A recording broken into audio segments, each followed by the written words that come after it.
All right, y'all. Welcome to All Politics Local, America's number one political hip hop radio talk show. Y'all know if it's Friday, y'all know it's time for All Politics are Local. But more importantly, y'all know if it is the third Friday, it is time for the Mayor's Forum with our beloved brother, the one and only Mayor Raz J. Baraka of the great city of Newark. But of course, he's not going to be on tonight because he's going to be celebrating his daughter's birthday today. So we're going to do our best to hold up the mayor's forum for him tonight. And we're going to talk about a number of pressing issues that are going on. Of course, we're going to have some other folks that are going to come through. We're going to talk about a number of different things. So, first up, we'll hold up the mayor's forum and we'll talk about uh, what's going on, particularly politically around, um, this project 2025. We'll talk a little bit about Trump's speech, and I say a little bit because I mean, it was really kind of incoherent and long. I even fell asleep on it. So we'll talk a little bit about that, and then we'll try to have some dialogue around uh, this conversation that's going on. This that I got a text from Roland Martin indicating that they're trying to lock out Vice President Harris, and I'm like, what the hell is that about? And so we'll talk a little bit about that with some of the folks coming through. So, of course, I'm one of your hosts. My name is Ed Riley, and the other brother you see to your right is the other host, my brother Zaid. Zaid, you can give the rest of the rundown if you want. What's going to happen after 7 o'clock? Did you break down the first hour? I did. Yeah. Okay. So on the heels of that conversation, we have Professor Linda Carter, one of our community professors, who's going to break down the much talked about Project 25 of the Heritage Foundation that is most associated with Trump and the Republican agenda. And then on after that, one of our fierce environmental justice organizers, Maria Lopez-Nuñez from the Ironbound Community Corporation, is going to talk about the betrayal of the city of Newark by the New Jersey Environmental Protection Agency over a power plant, a fourth power plant that's been slated for the East Ward that we beat back a couple years ago. And according to New Jersey's environmental legal standards, that shouldn't even be a conversation. But unfortunately, uh, the some unseen clouds or hidden interests have prompted the uh, Environmental Protection Agency of the state to okay something that we are not okay with, and that totally contradicts the environmental quality standards that we have on the books now in the state of New Jersey. It's one of the reasons why we call Jersey the Soprano State. We got laws that they don't follow them. So that's a serious conversation that's going to happen after that. And of course, after that, DJ Rhino, the latest in the land of hip hop. All right. So I see that we have one of the council people with us from the South Ward, the great Reverend Pat Council is on with us, and so we'll get this conversation started, man. Zaid, I didn't send you the text I got from Roland Martin, man. I was just I saw the press. I don't know if it was a design press release, but I was watching television this morning and I saw Morning Joe, and so they were talking about a number of different people that had come on, and they was talking about all these different people who were talking to Biden, about whether he should step down, whether he should think about some things. They even mentioned President Obama had some conversation with him and so forth. and Nancy Pelosi and a host of other people. And then we saw his director all of a sudden pops up on TV, and she's amped, man, and she's talking about Biden under no circumstances is going to step down, and so forth. And then Roland Martin shoots me a text, and I get this text, and he said that they are purposely, meaning the Biden team, are purposely trying to lock out Vice President Harris being named, right, as the front of the ticket if he steps down, and they on purpose not mentioning her name. And I was like, "Come on, man, that can't be true." I mean, what is that about? So I heard you saying that. Yeah, I got a slightly different track in a slightly different way, meaning that the establishment of the Democratic Party is interested in taking names other than Harris. Yeah, they are blocking her, not him so much. Yeah, he said that too. He said that, but he posted something on IG. So but here's the rub. I'm in these text groups, and I'm sure some of y'all are too. These different text links from the party, requesting funding, requesting opinion, all of this. What today was the first time I got a text from any of these Democratic outlets saying or asking whether or not I'd be okay with Kamala Harris at the head of a ticket. Wow. First time today. Wow. Well, listen, we also just got Brother Larry, who just joined us. We should have another guest in a minute too. As Brother Briggs from the Bergen County NAACP got a profound family history on this legal front that I'm looking forward to having this brother jump on too. So let's go ahead and welcome your guest. All right. So just want to welcome Larry as well, the chairman for the People's Organization for Progress. But Pat, what say you, my brother? You and Brother Zayed was into some good conversation there about what is happening and going on. First, want to tell you, you got to take note that it's 31 individuals that don't look like us that is trying to put pressure on another man that doesn't look like us as well, which is strange because all of a sudden, they continue to push this Harris, motive when we don't know how much Biden is really trying to protect Harris behind the scenes to ensure that she stays viable as the VP candidate, because we got to understand that her name may not be in the room, right? You're talking about Newsom and, Shapiro from Pennsylvania. And the fact of the matter is all of these polls about Biden being, I'm still waiting on the polls on Trump's age. I'm waiting on a poll to talk about Trump's acumen, as you talked about earlier, about what you heard last night. And then I just can't wait to get in some further conversation, because I'm glad my dear brother Larry Ham is on about this mass deportation, because we heard those words before almost 400 years ago. Right? Because we were part of mass deportation. Yeah, we know something about that. Yeah, and so we gotta be very careful when we hear all of these code words that these guys are putting out here. He gets up on stage and he tells people to fight. Well, who is he telling to fight, and what is that message for? Is it for the Proud Boys? Is it for the KKK? Like, who is that message for? And I think that if we, as the Democratic Party, as Minister Farrakhan has always said, if we focus on the message and not the messenger, we will clearly be able to see the clear glass of water from the dirty glass. Yeah. So what say you, Larry?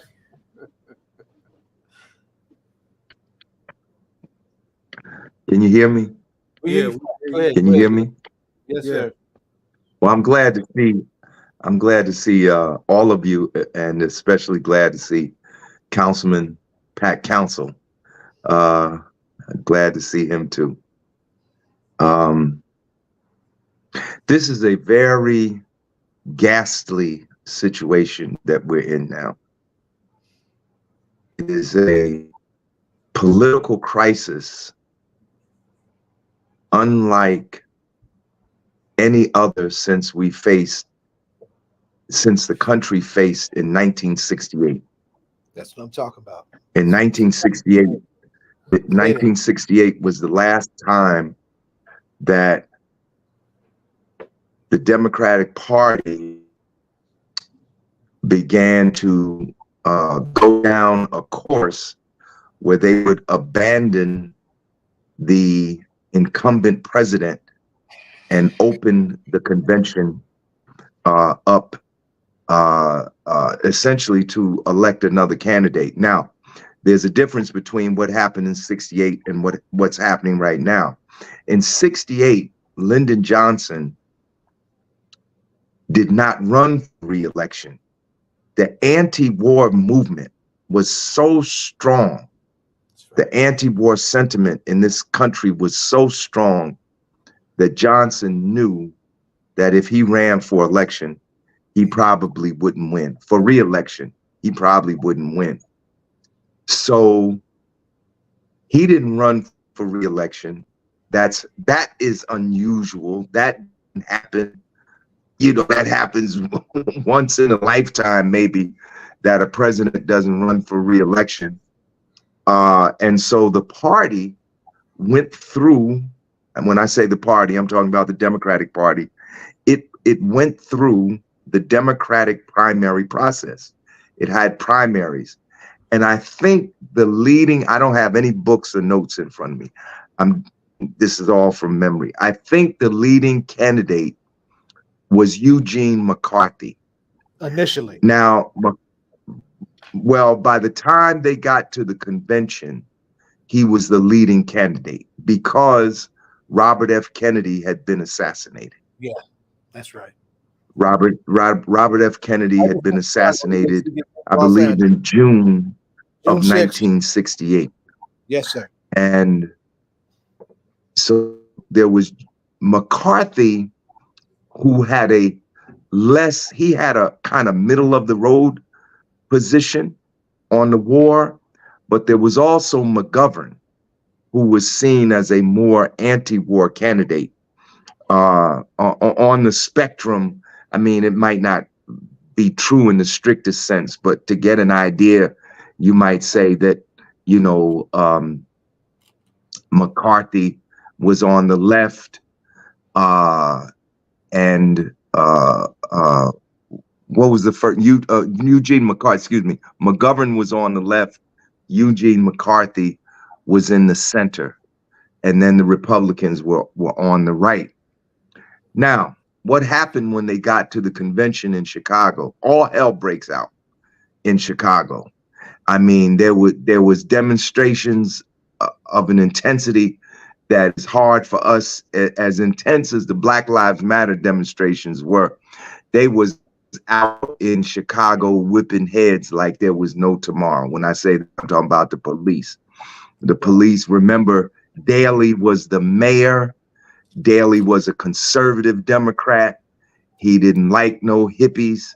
I don't think he was even pro-civil rights, for that matter.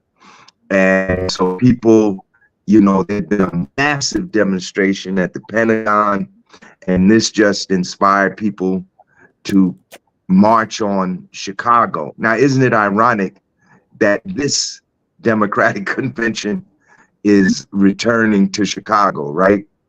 So that's right. Can't make it up. Daley was repressing the protests, but here's what happened. When they got to the convention, rather than going with the candidates who went through the primary process, they opened the convention up and ended up nominating Hubert Humphrey, who was Lyndon Johnson's vice president. They nominated him. He didn't even go through any primaries. And it's the kind of similar situation we have now. Now, the difference, this situation that we have today, You breaking up? Yeah, he's going in and out. Because Biden has gone through all the primaries. Biden has almost 4,000 committed delegates. I mean, just check it. Just look it up. I think actually 3,900 of the delegates, and he only needed, I think, 2,700. Yeah. Let me text Yeah, him. we go. Let me text him and let him come back in on a clearer line, right? Okay. But y'all heard where he was going. He was making the 68 comparison. Yeah. And let's we want to. More importantly, he was talking about Is the the presumptive delegate count. nominee, and now 4 weeks, 4 weeks before the convention, there's a whole group of people that want to switch horses. Now, I'm not speaking, don't get me wrong, I'm not speaking as a Biden cheerleader. To the contrary, I'm one of his biggest critics because Biden is guilty of genocide. And there's a whole lot of people that want us to forget about that. I'm not going to forget about that. But at the same time, I understand this devilish political situation that we're in now, when we have a person who just got nominated as the Republican. Never before in the history, that's what I'm saying, this is an unprecedented situation. Never before in the United States you had a twice impeached president, convicted felon, running for president of the United States. And on top of that, he's running on an openly fascist program. This is what Project 2025 is. Like, you know, Maya Angelou said, when they who they are, believe them the first time. Like when we when Pop was marching in 2016, telling people Trump was a fascist, people were saying we were exaggerating or that we were way out leftists. We were marching in 2015 saying Trump must go, that he's a fascist. Now they put together a plan. The man is 925 pages long. Includes every right-wing reform.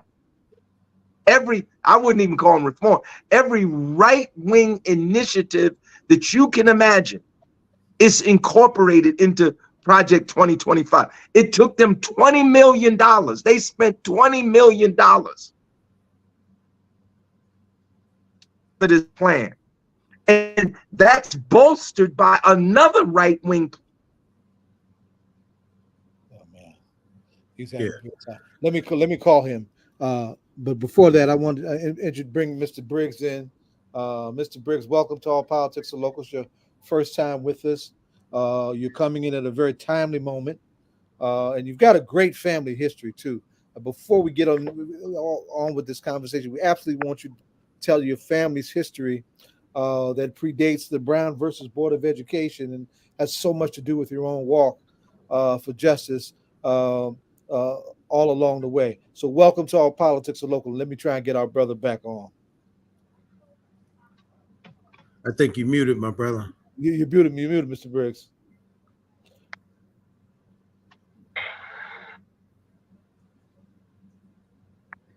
There you go. Okay. Yeah. Thank you for inviting me in. In the short term, my parents got involved with a movement in Clarendon County, South Carolina, back in the late 40s and early 50s to elevate children that look like me, because our schools were sub-schools. Our schools was not equal to what Plessy had said, separate but equal. And they got involved with this case you're knowing today as Brown versus the Board of Education.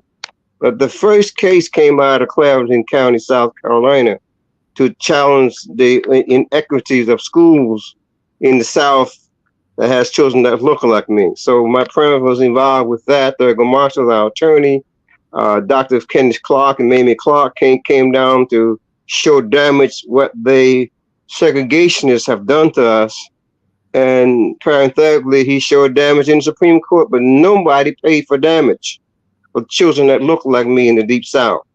So my parents, with that, we won the Supreme Court case known as Brown for integration. But then I'm going to stop with this. our case was not about integration in South Carolina. We was asking for the simple fact, equal access to education. But the 9 Supreme Court judges, when they got it to Washington, D.C., they changed it to integration. So we still in the struggle about power struggle about educating children that look like me. So thank you for that. How about that? And I'm familiar with the case, but never put it together that we had a local connection to that case, sir. Yeah. That's a hugely important case. We got a lawyer sitting here who's our founding producer who definitely appreciates what you just said a thousandfold in their ground. Dean was just getting back on. How's your sound? Check. Give us a mic check real quick. Testing. Better. You were rolling. Picking apart the 60. Well, I'm just gonna wind up by saying this. Project 2025, Agenda 47. Those are documents that the audience can go to and actually read and see this right-wing master plan to essentially establish a fascist state with Trump as a dictator. 3 things: Project 2025, Agenda 47, and then the recent Supreme Court decision that essentially gives immunity any president a total immunity now. Yes. So they can go out and kill people. Do you know that Trump, in addition to Project 2025 and Agenda 47, Trump has a hit list of 350 people that he wants to arrest and put on trial before military tribunals. And as you can imagine, these 350 people are all the Democrats that were part of either his impeachment, the January 6th investigation, impeachment 1, impeachment 2. Joe Biden is on the list. It's crazy. And in addition to that, he wants to change what's called Schedule F, which is related to civil service hiring.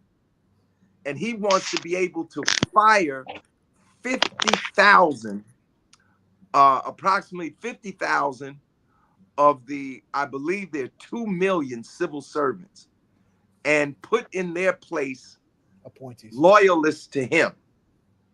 And in addition to that, he's going to pack the court. So, I could go on and on and on. The fact of the matter is that this is a very dangerous situation. Now, what should we do? I think that we have to keep in the forefront of our consciousness that Trump must be defeated. He absolutely, this is me speaking. Now, you might disagree with me. No, I don't agree with you. Trump has to be defeated. He has to be defeated. Now, the question is, what's going to happen? Like, people say, well, do you want Biden in or you want Biden out? From a strategic point of view, both paths have the potential. But truthfully, Biden is impaired. You can't deny that. And I know it's like being in a basketball game, right? And your favorite player is playing, but he's not playing up to his, normal ability, right? Yeah. And you don't wanna boo your favorite guy on your favorite team, So people are coming to he is impaired. But I have to say this, it's not just about an individual, it's about an administration.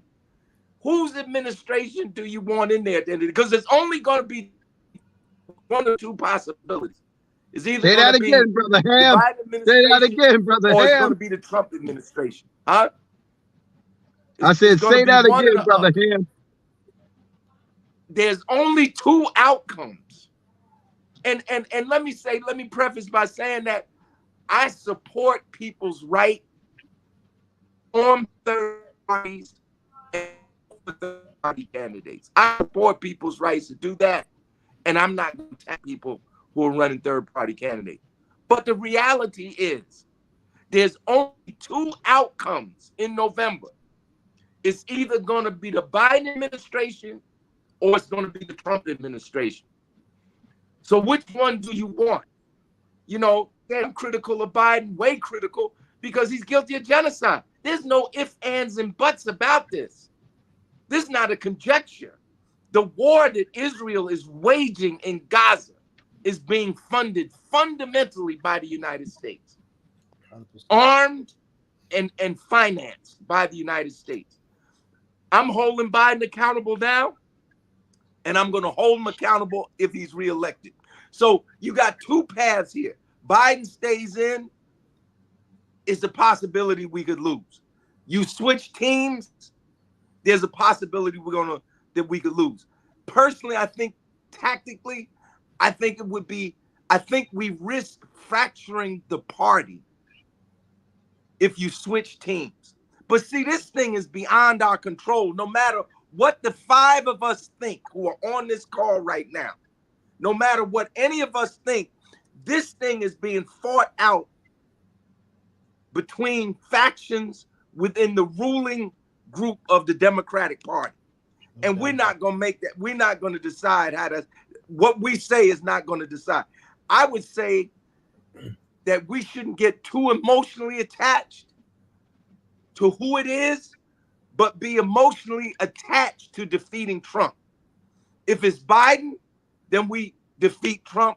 If it's whoever they get, that we're going to defeat Trump. But see, if they don't go with Biden and they go with somebody else, like if they go with somebody else and say they don't put Kamala Harris at the top of the ticket, that's going to piss a lot of people off, especially women who are the most loyal voter, black women who are among the most loyal voters of the Democratic Party.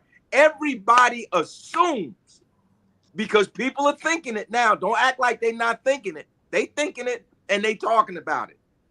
If Biden pulls out, a lot of black people are saying, well, Kamala is going to be the candidate. Now, I'm sure there are a lot of people who want Kamala, but I bet money. I bet my half of my checking account right now that the same people who are trying to push Biden out, they do not want Kamala Harris at the top of the ticket. That's right. That's absolutely right. Who it is that they want, I'm not sure. Some people say Gavin Newsom. Some people say it's Bashir from Kentucky. Some people say it's I don't know who it is they want, but I know that part of this is to keep Kamala Harris from becoming president. Right. Now, she could stay in as vice president. People might live with it, but I'm telling you, a lot of people are going to say that if Biden drops out, Kamala, this is the danger of switching up the horses in the middle of the race. If she drops out, a lot of people are going to be pissed off. They're going to feel that she's the victim of unfair treatment if she's not allowed to be the top of the ticket and has to be second fiddle to someone that ain't even been near the White House. Second fiddle or no fiddle. In the last 4 years. The big part of that, Brother Ham, is that they don't even have a plan. So they are speculative about what it is that they think that they can do without a plan. And then it goes back to the synopsis in which you spoke about earlier about those same individuals, because they also realize that even in a Biden victory and somewhere down the line, that if Biden falls off and gets sick, that they're still faced with a Harris presidency that they don't want.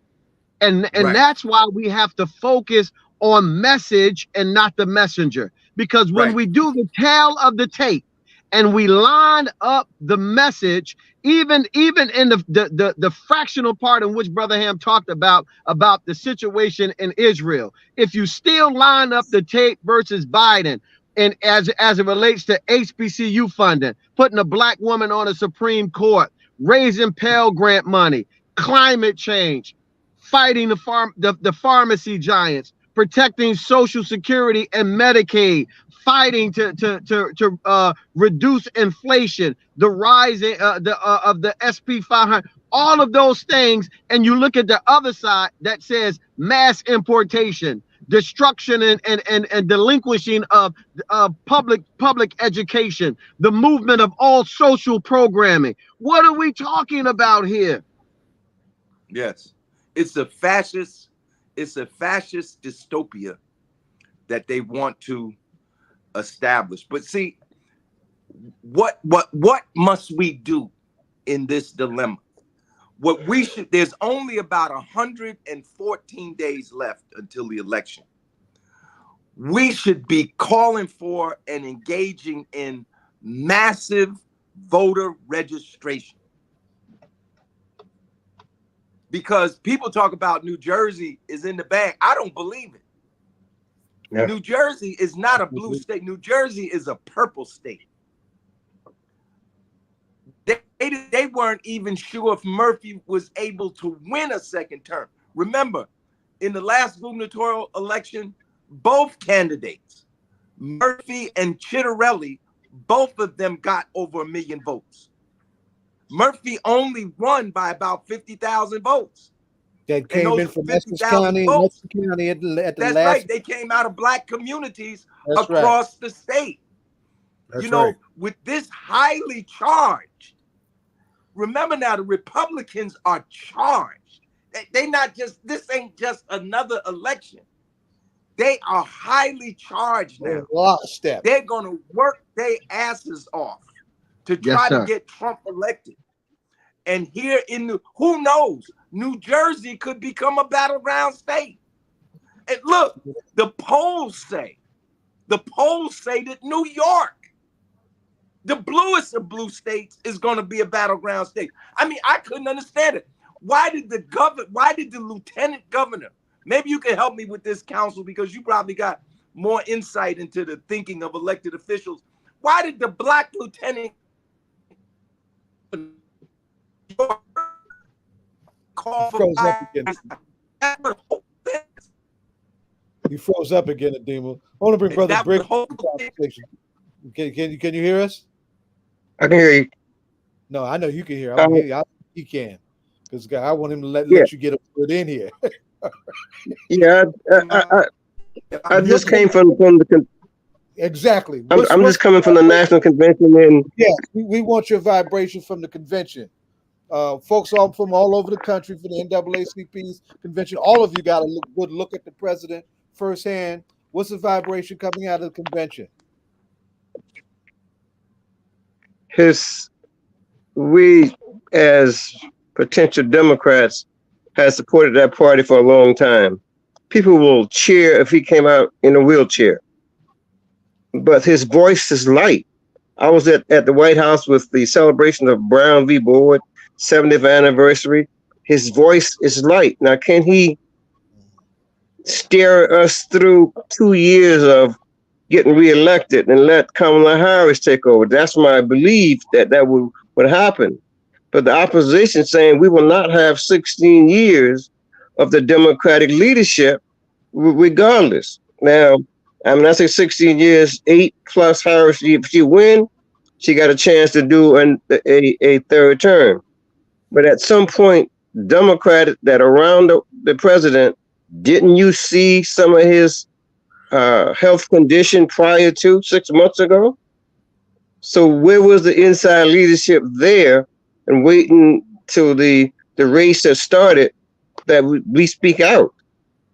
I want Joe Biden because he can help with federal judges around the country to sit for the next 30 years. We can allow Trump to appoint judges around this country. And the last thing I'm going to say, where's our Project 30? Where's our Project 2035? People that look like him. We have to use the same mechanism, a point forward that we can have a voice out here too. Whether it's Democrat or Republican, we got stake in this game. So do we have a Project 30, a Project 35, a 2035? So whatever come out of this election, we as a people who are involved or who have lived in this country for a long time, can we put together a project plan that would benefit all of us?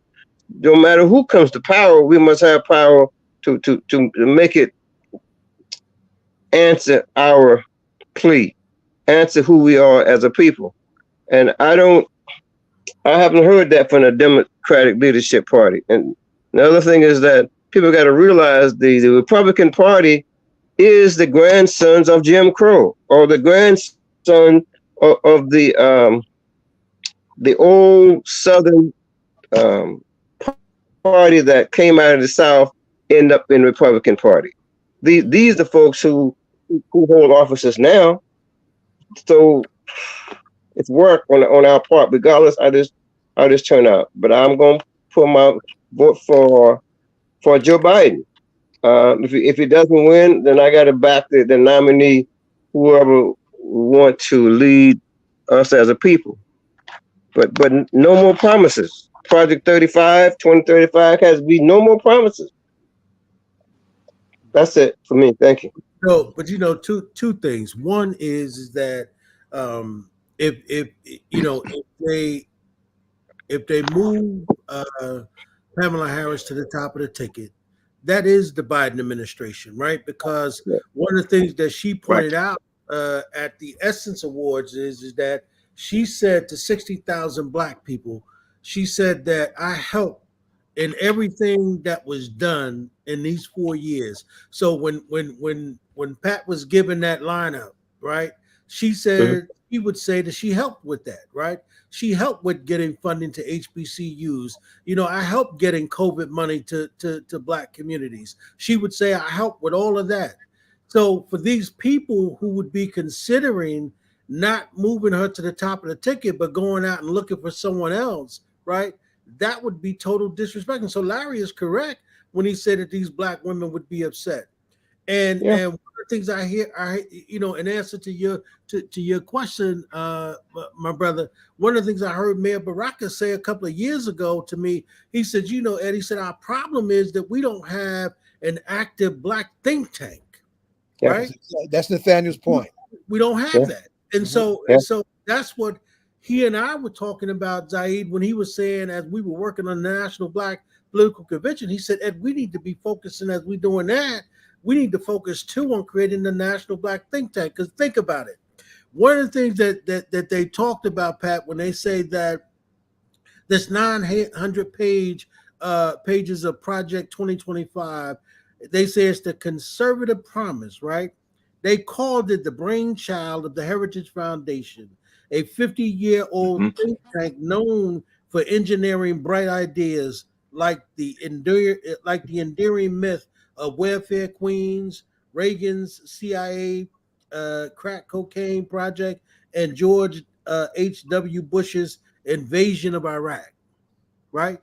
These are what these people have created, right? These big ideas to keep conservatives right on the edge and see primarily Black people as the boogeyman, right? That somehow all social programs that are created, right? Somehow all of this is making America weak. But Pat, you're right. When you talk about, we're familiar with this 400 years ago. We know what you mean when you want to talk about moving people out, right? We know what's up with that. This is not a secret to us. The question, though, comes, right? What are we going to do, Pat, right? The hell with what they're talking about. The question is, what are we going to do? Because the thing that Roland Martin said in this text to me, he said, Ed, he said, you got to remember the base of the Democratic Party is who? Black people. Yeah. And we got to be clear on that. And the number one that they're depending they're not clear on it. The number one people that they depended on, Pat, is Black women. They're not clear on that. But we are the most loyal people in America. But we don't have because we are loyal. Yes. There's no point forward. There's no 20, 30, 35. So to be more loyal and be a point forward as people of both parties, what do you want from these parties? So we might put it on the table at some point in time. Part of the problem is we lose voice the higher we get. The lower we are to the ground, the more we scream. The higher we get in the air, the silent we are. And we got to begin to change that paradigm as black folks, right? Hakeem Jeffries, don't go in no room and speak quietly. Come out to the microphone and speak powerfully. Why? Because you believe that your speaker of the House seat is in jeopardy. And if you believe that, come out and say it. Because to every down ballot candidate that they consider that they may be in jeopardy tells me that they ain't working in their communities anyway. Because if you're working in your community, you don't matter what the top of the ticket is, because the top of the ticket don't live in New York. The top of the ticket don't live in Vermont. The top of the ticket don't live in Nevada or Arizona. You do, whoever you are, and you got to be pressing to the bottom. But as black folks, we have to be able, when we elevate, our voice has to elevate amongst the skies and not just on the ground. Yeah. Well, let's welcome Hakeem Green. Well, to the show. Welcome, Hak. So, hey, peace, everybody. Salute to all my elders. Peace, Pat Council, Councilman Council. Peace to you, brother. Salute. So the thing that I think that we need, and I think what Roland is trying to, particularly for what we do with All Politics Are Local, I think what Roland is saying is that and Pat, you're right. The lower we are to the ground, the louder we holler. But the thing is that we gotta, and you're right too, Zaid. They're not clear. The question is though. And I remember the mayor saying this to me. He said, "What are we going to do, right? What are we going to do?" So we've got to think about, from our perspective, because they planning, right? Just like when they came out today and they put forth that lady this morning, and they said that Joe is not leaving. They didn't mention Vice President Harris's name, and all of that is by design. And at the same time, what we recognize is that the Republican Party, and the mayor said this too, the Republican Party is energized. The black folks in our community, we are almost silent. That's right. They got Brother Ed, I want to say this, and I want to hear the brother's thought, but there is one definitive person that is out there that is working courageously on behalf of the Democratic Party right now, and that's the vice president. Yeah. Without a shadow of a doubt. Yep. She did a rally yesterday. Yeah. And I don't see nobody really saying nothing about that, right? The Democratic Party, where the other rallies at? Where the like Larry said, where's the other rallies at? By all of these people in these down bottom states that believe that they're in jeopardy. Where is their rally? Yeah. Where is their call about the message and not the messenger? Yeah. COINTELPRO still exists, man. It still exists. Where's the vote, the massive voter registration? Where's that at? Right? That's not taking place. That's what we need. We need massive voter registration, and we need massive voter mobilization, because the numbers coming out of Essex County for the last since 2020, really since 2016. Voter turnout has been getting lower and lower and lower. I mean, voters apathy. He could win. Yeah. He could win Essex County, but if he wins Essex County and only a total of 80,000 people in the county voted, when we know there's almost 500,000 registered voters in the county, that it's a situation. So, the leadership, the people who are in leadership are really going to have to come out, and I wouldn't wait till like October, I would be trying to make stuff happen now. It's summertime. People are more likely to come out when the weather is warm than they will in October. When the weather gets cold, you know, but something has to be done to energize. So Now, I know. Larry, let me put this question to all of y'all, right? Because I had this conversation, Pat, with Mitty, right? And we talked about me and John. We talked with him about this 2 weeks ago. Listen, here's what I said, and y'all know I could be biased, and we all probably are. I don't think that Biden, in my mind, I don't think he has the proper surrogates, right? Like if you want to talk to the Black community, right? And I said this to Mitty, you got to have somebody like a Raz Baraka who got the gift to speak, right? And I know what they're afraid of, right? And because John and I said this, I said, and John suggested it. John said, why don't I write this op-ed, send it to the New York Times, and we're going to suggest our mayor, right? To say, listen, we want our mayor. We think that he can help you, because what y'all need is surrogates who got the ability, because the Black community is not energized. So just like Pat ran down all of these things about what Biden has done, what the Biden administration has done, the majority of the people in the Black community don't know that. We don't know that. So we need somebody to run that to us. But if you got somebody like a Mayor Baraka who got the gift to speak to Black people and running them all over the country, but what they're afraid of, y'all, is that what happened with Barack Obama, right? When they allowed Barack Obama to go and speak before the convention, remember, he was just a lonely senator. And after he spoke from there, what happened? He skyrocketed and ran for president and won, right? They're afraid that if they give somebody like Barack a national stage, that yes, he automatically wins the governorship, but he also now has national attention, right? And that's what they're afraid of. But the point is, Biden can't win without having proper surrogates, right? That's it. I've learned more about Biden just listening to what Pat just said. And most Black people don't even know that, Pat. If Trump can bring out Amber Rose and Hulk Hogan as surrogates, come on, brother Ham. Yeah. Come on. Did you see that?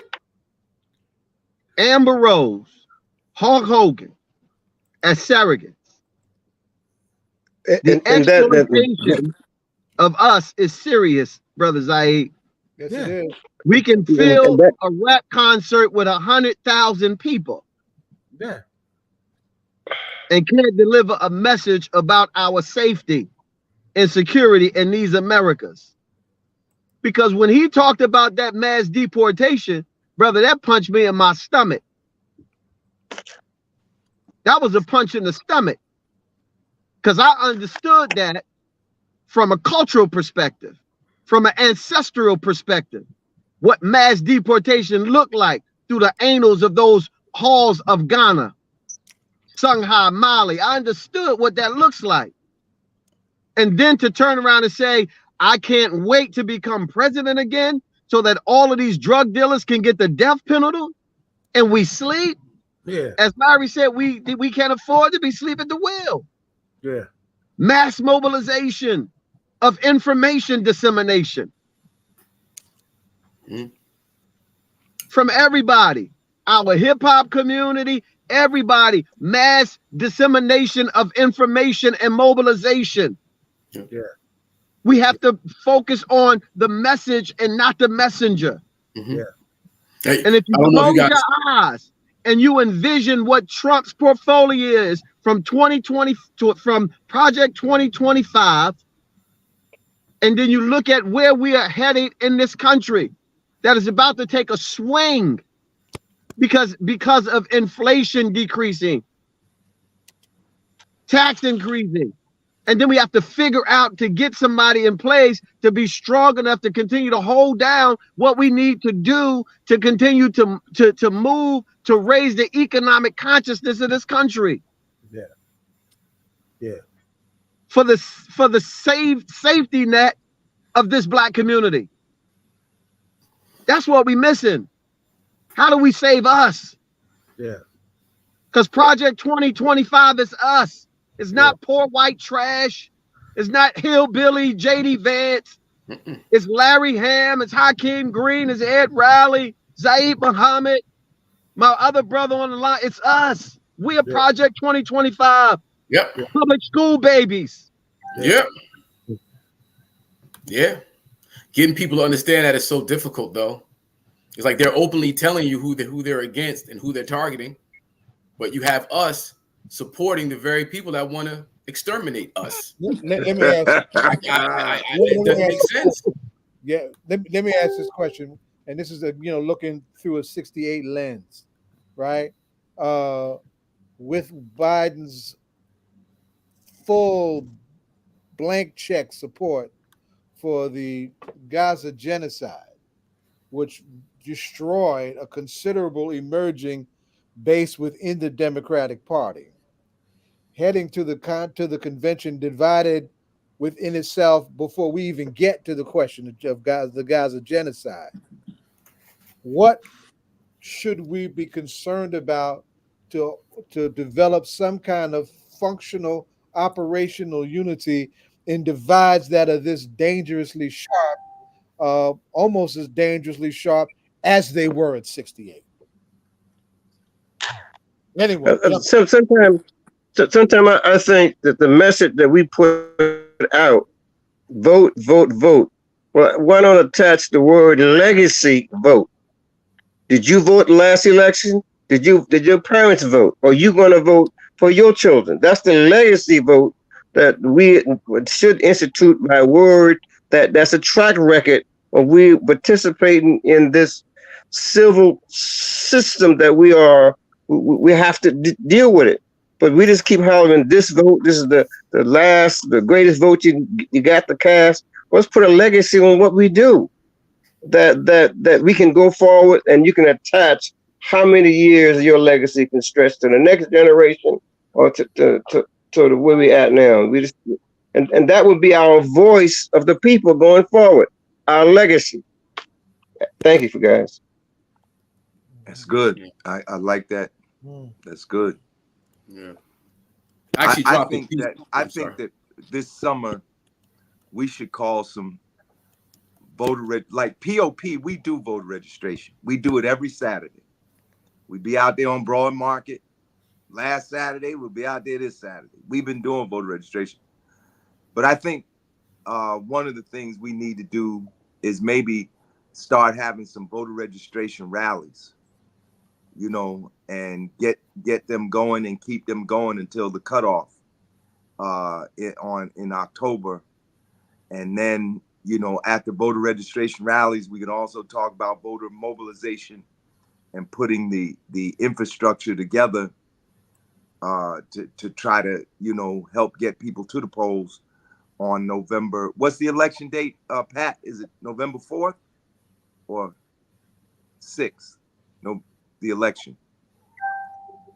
Yeah, I believe it's that second Tuesday in November. Right. So, I think if we would start having some voter registration rallies to get people out, to actually register people, to get them, into some kind of organized, whether it be informal or formal, some type of organized setting, so that they can help get people to the polls, in November. I also think that we probably need to have some kind of press conferences across the state, bringing all our different leaders together. And I think it should be elected officials and elected and non-elected leaders, grassroots leaders together with elected officials. And, across the state, having press conferences in every media market, having a press conference for North Jersey, either in Patterson or in Hackensack, and then one in Newark, and then Jersey City, and then New Brunswick, Trenton, Atlantic City, Camden, so that we hit every market in the state and try to show some semblance of unity, that we're all on the same page, saying that Trump must be defeated, that people shouldn't sit this out, They need to check. They need to get registered if they're not registered. If they already registered, they need to check their registration so that they don't have any surprises on election day, and that they need to make plans to get themselves and their family and their friends to the polls on in November on election day. And then we got to talk about, you know, the post-election day strategy. If Trump loses this election, he is going to take it to the Supreme Court. Trump is not going to accept defeat. Anybody who thinks Absolutely not. that we're going to have an election, and if by chance the Democrats do win, that it's all over. No, there's going to be violence. Number one, there's going to be violence. Yeah. And number two, Trump, this is Trump's Supreme Court. He's managed to do what no president in history has done. And that's get a Supreme Court to give him absolute immunity. So he's going to take this to the court. He's going to challenge it. And there's a possibility that the court could try to interfere with the transfer of power. Instead of standing like deer in the headlights, we should have some kind of plan for that. There should be some type of national mass mobilizations to oppose any effort to interfere or overturn the outcome of this election. I mean, the Republican convention looked like the headquarters WWF. The Republican conventions look like the headquarters of the supervillains. You know, like it looked like people, WWE. That's right. All the people they was bringing across the state. Navarro just got out of jail. Navarro was in prison for his role in the fake electors. And get fighting on the floor. Yes, sir. And they're fighting on the floor. On the stage of the Republican National Convention. A lot of the people that were the fake electors that Trump is being convicted for, and these other people, they were at the convention. They weren't just they were delegates. They're running, some of them are running for office. You know, so we better have a plan, a post-election day plan on how to, if in fact we're lucky enough to win, on how we're going to preserve that victory, because they're going to try and overturn it. And this time they got the Supreme Court. Remember, Gore won the popular vote in 2000. You sure did. Yeah. He did. It was the Supreme Court that gave Bush the election. Bush had lost. That's right. They gave it to him. That's right. Because they stopped the counting of the votes in Florida. That's right. That's absolutely right. So we can't forget everything that's happened before. We got to keep everything that's happened before and prepare. Man, these people are forming militias. Yeah. I wasn't listening to WBAI.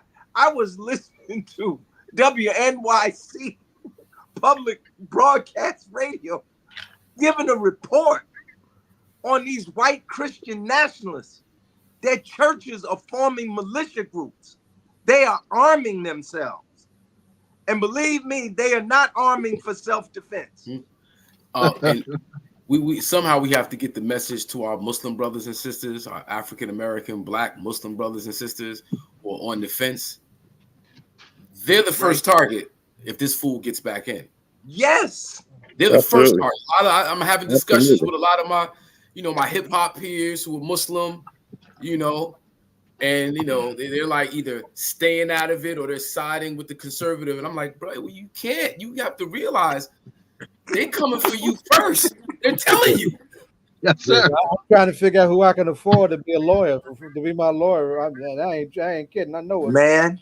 And saying something, my king. Some of my brothers and sisters who are extremely supportive of Mayor Baraka will then go, but I'm not a slave to the Democratic Party. And I'm like, well, how are you supportive of Mayor Baraka if he doesn't have help from the state and the federal level? You got to draw the through line. You got to understand where the resources are coming from and how the different things we're trying to do on the local level, we need support from the federal government. And Trump will block all of that. I don't understand how you say on one hand that you support Mayor Baraka, but on the other hand, but I ain't a slave to the Democratic Party, so that. But one thing our people don't understand, that these folks know that the Democratic Party, what they say did such wrong to us, these folks went to the Dixiecratic Party and they couldn't win there. Now they wind up in the Republican Party. So these parties that they're looking at now, these are the same folks who wore the Democratic, white Democratic Party in the South. They just changed. They from overalls to three-piece suits. So these mindsets that I hear black folks talking about, the Democratic Party has not done, but Republican Party, these are not the Republican Party of Colin Powell or Jackie Robinson that our brothers are running to, saying that's the party with the choice. This is not the Republican Party that gave freedom to black folks. Yeah. These folks, Dixiecratic, who came here 3 generations ahead, and this way they sat in the seat of power. But our black folks don't see the change. We run into the last thing. I still say we have to add something to just vote. A legacy, no matter what religious form you are, will allow us to be proud of a legacy of what we're trying to do, change this country from within. And the legacy vote will say, I can talk to my church or my mosque or my synagogue. Any way I can talk about it is a legacy. Have you voted yet? Or you going to vote? Or your children going to vote? So you can look back down the line to be part of a change that's coming. Right. And add legacy to it, Mr. Ham. Yes, sir. Legacy vote. You got me. We got it on blast already. You got me. I say. Reverend Gregory should be joining us in a minute or two. Who's supposed to be giving us a breakdown of Project 2025 for the benefit of our folks that don't understand what that is. So stay tuned. This conversation is just getting good and rolling. Anybody wants to hang in. Yeah. Well, one of the things I definitely say, I think that, Larry, I think you on point when you talk about we need to be doing a massive voter registration, right? We need to be doing that. I think my brother's correct when he talk about legacy, right? I think that's correct. I think Pat is on point when he's, because one of the things that Professor Dr. Carr says all the time, he says that we have low information, right? And because we have that low information, we don't really know. And so when you tell our people that, you can't afford to sit this one out, and here's why. Most of them, right, as you all know, don't really know that information. Hawk, when you talk about the brothers you talking to, some of them would say, man, I can support Trump because, he's for us. But, think about the language this guy used when he talk about a black job, in his mind, this guy see us as porters. This guy see us cleaning houses. They took your black job. Yeah. You know what I'm saying? And why is the media not talking about Trump's competence? That's right. The pathological dimensions of his inability to even speak truth. Because the economic elite, Josie Gonzalez, said it's economics Hakeem, developers run New Jersey. And we got to sharpen contradictions from all this. And we look at the economic elite of this country, they're putting their bet behind Trump. They show off. The MSNBCs, the NBCs, you see all these big media conglomerates. CNN is the villain. Points, we might like the talking points. The money that it fuels that is pro-Trump. Yeah, so CNN is the villain. Fair game. Joe Reed wanted to do a whole breakdown of Project 2025. For some reason, she wasn't able to do that. It's not there. Because the board of directors at MSNBC said, no, you won't. We'll Don Lemon you. Yeah. That's right. That's right. But we need black media back. That's right.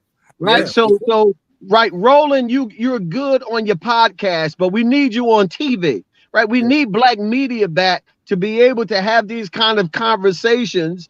Right. And we need to be able to push that. Right. And make sure that these things are moving in the right direction. Right. Because when we talk about the influence of the media, just like Brother Zaya said, nobody's talking about Trump's acumen, his flatness last night, his tiredness, his falling asleep during the conference, and the fact that when you look at the connotative meaning of what acumen means, it means the ability to make good judgments and quick decisions. And so who says that Donald Trump could be able to do that as the leader of this free world? Yeah. Well, I tell y'all, man, you know, I appreciate all you brothers for being on with this conversation. Thank y'all, man. You know, we got to keep beating this drum in terms of getting this information out, because we're gonna have to, you know, really just, I mean, you know, I don't know any other way to say it, man. You know, that, you know, if Donald Trump gets elected, you can believe, Pat, you know, when he's talking about that deportation, he means it. He ain't joking. You know what I mean? And we gotta bring Linda on, y'all. You know, he ain't the brightest guy. You know what I'm saying? And at the end of the day, we have to decide how we want to move with that. You know what I mean? So I dropped a piece today, guys. If you could share that with the folks on the panel. Okay. On allhiphop.com. As a member of the hip hop community, why I'm riding with Joe Biden. And, you know, I just addressed some very pointed things of just things that has happened that directly affected my family, from, you know, Obamacare, Obama-Biden Affordable Care Act is why I can use my left hand. Wow. Without Obamacare, quote unquote, I wouldn't have use of my left hand right now. Wow. Student loan forgiveness freed up about $25K in our household, which is how we bought our first house last year. And they want the Supreme Court to block that. Right.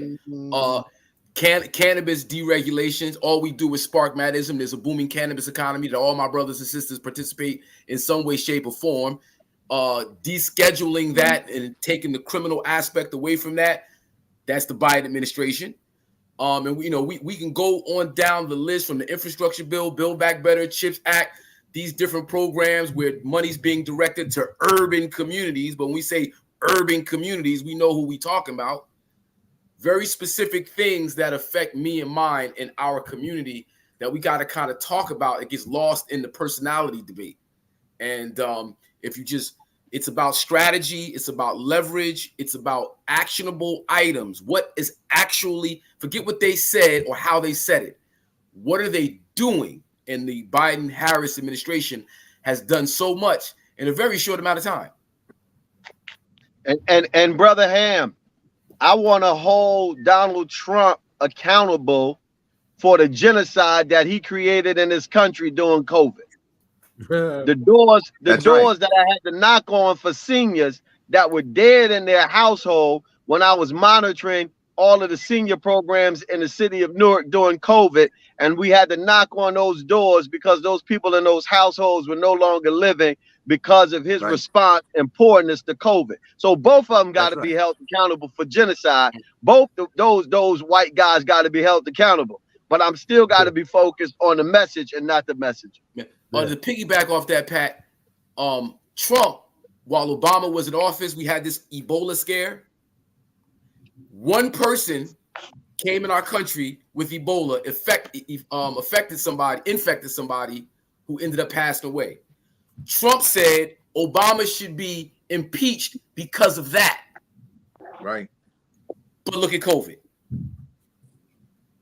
and how that was handled, where almost 1 million people died because of the mishandling of that pandemic.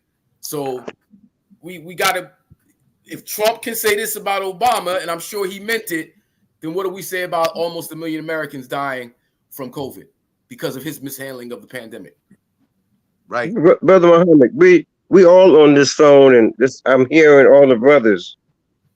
Before we leave here, can we even think about a project 2035 for us as we go forward and grow this thing from New Jersey, from sea to shining sea, that other states can pick up the points of light on Project 2035.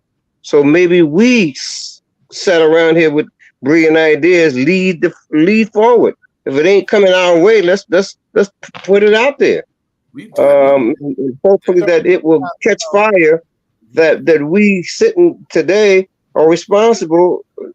Black Lives Matter started somewhere. It didn't start from the politicians. Started from ground level that we can say, okay, let's see what we can bring forward.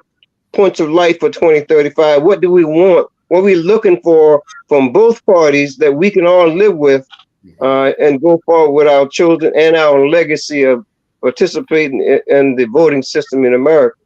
Okay, I guess the guy's not going to let me in, so I'm going to have to finish my way. We want to thank everybody.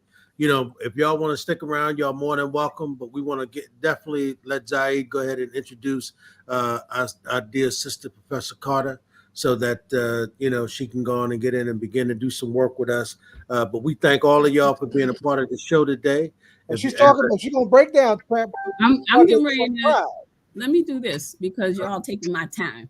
Anyway, but hold on a second, Professor Carter. Hold on. Zaid, why don't you go ahead and introduce her, man, so that you know people know who she is.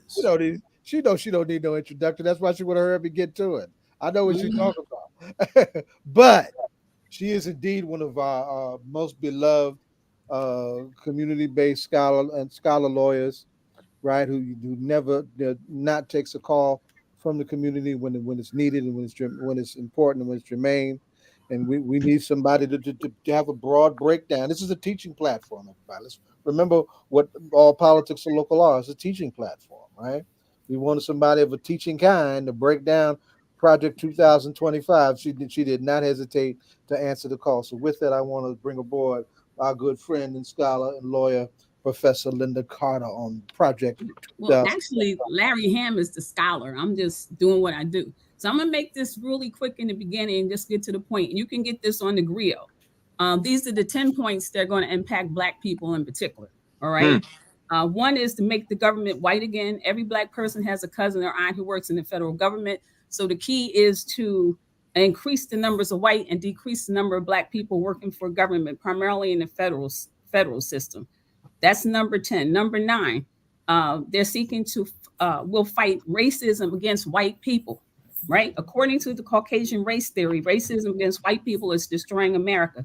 While the federal government has little to do with local school curriculums, Project 2025 alleges that bureaucrats at the Department of Education inject racist and anti-American ahistorical propaganda into American classrooms. So this whole thing is the socialization of people to recognize the racism against white people. Number 8, they actually have a plan to stop anti-Black racism. To be fair, Trump and his allies do have a comprehensive plan to address white supremacy, homophobia, and transgender discrimination. As much as it pains me, and this is written by the gentleman from Grio, their strategy to erase racism throughout the country, some people see brilliant. Doesn't mean like the outcome, but their techniques. All right. Number 7, get tough on Black crime, go easy on white cops. I don't think I have to explain that anymore. Number 6, make Jesus white again. Much of the project, and I'll tell you, it's really a quest for a theocracy. They're looking at a theocracy. I call it an astroturf theocracy with corporations calling the shots. Number 6, I'm sorry, was that 6? Make Jesus white again. Number 5, welfare for white people, poverty for Black people. While conservatives claim they want to reduce government spending, their budget cuts will not disrupt the government handouts for white people. Perhaps those most significant push for white welfare is disguised as school choice. Under that plan, people can pay to send their children to school to disproportionately white private and Christian schools with taxpayers' dollars. Parents who send children and college students to those schools will also receive tax credits and have access to tax-exempt education savings accounts. So they're looking to change that. When it comes to Black people, here's a quick list of programs that will be cut. And so we're talking about local government's going to have to compensate for this. Food stamps, NPR, they will defund National Public Radio. School lunches, to eliminate school lunches, there'll be a whole section on rich kids eating free lunches. People who attend schools in poor districts will still have to qualify individually. Student loans. The Trump administration would cut or privatize all federal loan programs. Not only would this end the fetish of forgiving student loans, that's what they call it, it would eliminate income-driven repayment plans. Black homeowners. While nearly 3 out of 4 white Americans own a home, there's never been a nanosecond in American history where Black home ownership rate reached 50%. A second Trump administration, more so Project 2025, because it's really separate from Trump. And I'm going to do a quick history to let you know. We'll continue this trend by dismantling programs designed to increase home ownership. Number 6, under the subcategory of 5, welfare for white people and poverty for Black people. Black-owned businesses. Project 25 would dismantle nearly every federal program dedicated to building and strengthening Black-owned businesses. It would eliminate a 60-year-old program that requires federal contractors to comply with anti-discrimination laws and overhaul minority business development agency into a program focused on the benefit of free markets and the evils of socialism, communism, and I say no more. 4, Black schools will get worse. They'll be even further underfunded. I had told somebody, I think I told council that this would increase property taxes on Black people, people in urban areas, particularly legacy people in urban areas. That was number 4. Number 3, they just don't plan to advance a new conservative agenda. They also want to reverse any gains towards equality and justice. Aside from eliminating agency-level civil rights officers, they will repeal policies on LGBTQ and anybody else who benefited from the flow from the civil rights movement and the Black Power movement. Anybody. The other part, number 2, the quiet part. Because disguising racism is sometimes impractical, they don't try to hide all the racism with the dog whistle. For instance, an entire section labeled the equity agenda in Project 2025 accused the Biden administration of dastardly planning to create several new offices to promote equity. They want to get rid of that. That's like a no-brainer. Definitely want to get rid of it. And the last one is this has nothing to do with Trump. I know people think it does, but this goes back 50 years, right? This is not new, and I'm going to go through this. I thought I had more time, but that's okay. The first, it was, well, even before the paper Crisis in American Democracy, it's not Crisis in American Democracy, the Crisis of Democracy. It's actually a paper that was written in 1971. But before that, part of moving towards this, you had COINTELPRO, the undermine of our communities, and I'm not going to spend a lot of time. The other part is the heroin, and the heroin comes in the community. You can refer to Chancellor Williams' book, Destruction of Black Civilization. He talks about how the FBI working with organized crime in reaction to the women's movement, the civil rights movement, the Black Young Lords, all of these things. You have the heroin, FBI working with organized crime. Yeah. And what you do is to get Black people to get engaged, you market it. Yes. And you have to make it cool for Black and Puerto Ricans, otherwise they won't do it. So then you have the Crisis of Democracy, which is basically they called it the problems of the United States in the 1960s stem from the impulse of democracy to make government less powerful and more active, to increase its function and to decrease its authority. Basically, what they were saying in the Crisis of Democracy is, and this is the elite, the plutocrats, oligarchs, all of those people, what they were saying is, how dare the anti-war movement, the Black Power movement, the civil rights movement, the women's movement, how dare you try to make us accountable? Remember, at one point, maybe not necessarily in urban schools because they took civics out, but in other schools, you couldn't even graduate from high school if you didn't understand how government worked. Civics was critical. All right. Then you had in 1970, later on, 70, I think it's 75. That was 1971. You have a corporate blueprint called, the Powell Memorandum. And the Powell Memorandum actually was Justice Powell. Lewis Powell was the attorney for the U.S. Chamber of Commerce. Now, to make this quick, the U.S. Chamber of Commerce has been mad at Franklin Roosevelt since before he died. Mm-hmm. And it was a reaction to what he did in response to the crash in 1929. Mm-hmm. They basically were saying, how dare you be one of us, because the Roosevelts made their money off of opium. Mm-hmm. How dare you be one of us and stop us from having a feudal society after 1929. Mm-hmm. So these people today in 2024 are still mad at Franklin Roosevelt because he didn't act the way they thought he should act. So you have, this is a blueprint, a corporate blueprint. And if you actually read it, and I encourage people, all these documents I'm talking about, read them yourself. Read them yourself, and you will find that you can see all the changes that have happened over the last 50 years. See, they don't wait to the last minute. They're talking about this. They were talking about this in 1971, 1973, 1975. Matter of fact, the memo was written in 1971. Right? 1971, they were making like, wait a minute, this whole thing of helping people, and you notice over time, the language has changed. Now we're looking at, I talk to people 55 and younger, they don't even know what public means. They never hear the term for the good of the public, for the common good, right? Now, one thing as an aside, real quick, particularly those of us who are descendants of people who were chattel slaves, but come from Africa, you can't not have a capitalist system. It doesn't work. When if you go back historically, like 100,000 years, if we had a capitalist system, we wouldn't be here, because you have to be a we. You can't be an I. Capitalism is about I. And it's only about 400 years old. It wouldn't even exist but for free labor, our ancestors who were chattel property. We keep saying chattel slavery. I mean, people say slavery. Black folks were property. Property. Okay. And this system that many of us have bought into, lock, stock, and barrel, wouldn't even exist but for chattel slavery. It's based on, that's where the insurance companies, the banks, and the shippers today, who they have profit that exists today in 2024 as a result of chattel slavery 400 years ago in this country. Okay, so much for that paper. Then you have Mandate for Leadership. This 1980s with the Reagan administration. So the Heritage Foundation was working with Reagan back in the 1980s. That's not 40 years ago. And actually they had wrote this paper. It was a specific conservative policy recommendations designed to be implemented by the federal government. That's when you began to hear, those of us who were around, Larry, you begin to hear government is the problem, right? But the one thing they didn't think about is the bureaucracy, even though they were talking about it.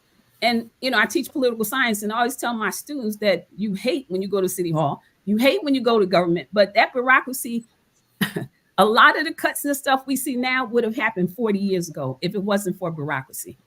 So it's a slow thing, but it saved our butts. All right. So now you got around the Reagan administration mandate for, and this is 1980s, we're 2024, and people just hearing about Project, but there's an evolution here. So let me just say, the other part of this is you have the CIA funding the Mujahideen against the Soviet Union, the collapse of the Soviet Union, because the Soviet Union was spending a whole bunch of money on war like we're doing now. And I remember the bread lines in the Soviet Union and all those things that collapsed. Now, the reason why I say that is because that is another part of the attack on us. It wasn't a paper, it was crack.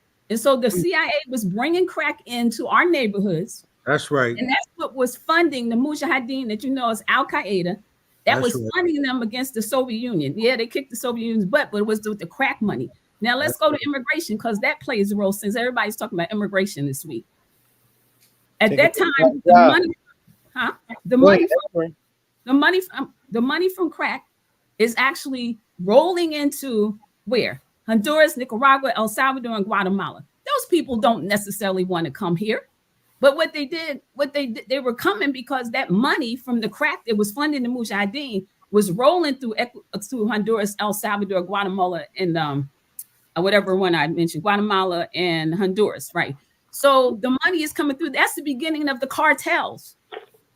And that's the beginning of people starting to come here, right? So nobody knows about this part of immigration. But in this country, if you know about immigration for over 100 years, corporations have been bringing Mexicans in. Now, the interesting thing about that, I got to say this too.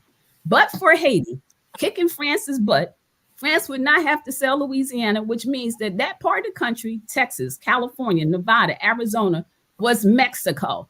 That's right. So how can you be an immigrant from Mexico? I'm sorry. When in fact that was Mexico, right? So, these things come into play and they connect with each other. So then you have, like I said, initially you have people who are leaving because of the cartels and the damage that they're coming. And now you have US and global corporations just tearing up the place in South America, amongst some other things. And you can look at that. But I thought it was important because we're talking about what was going on with the Sandinista and all this stuff was going on in the 1980s. That's part of this mandate for leadership. Then you have in the later, during the Bush administration, Project for a New American Century, which is basically focusing on foreign policies, right? Foreign policy always impacts us here.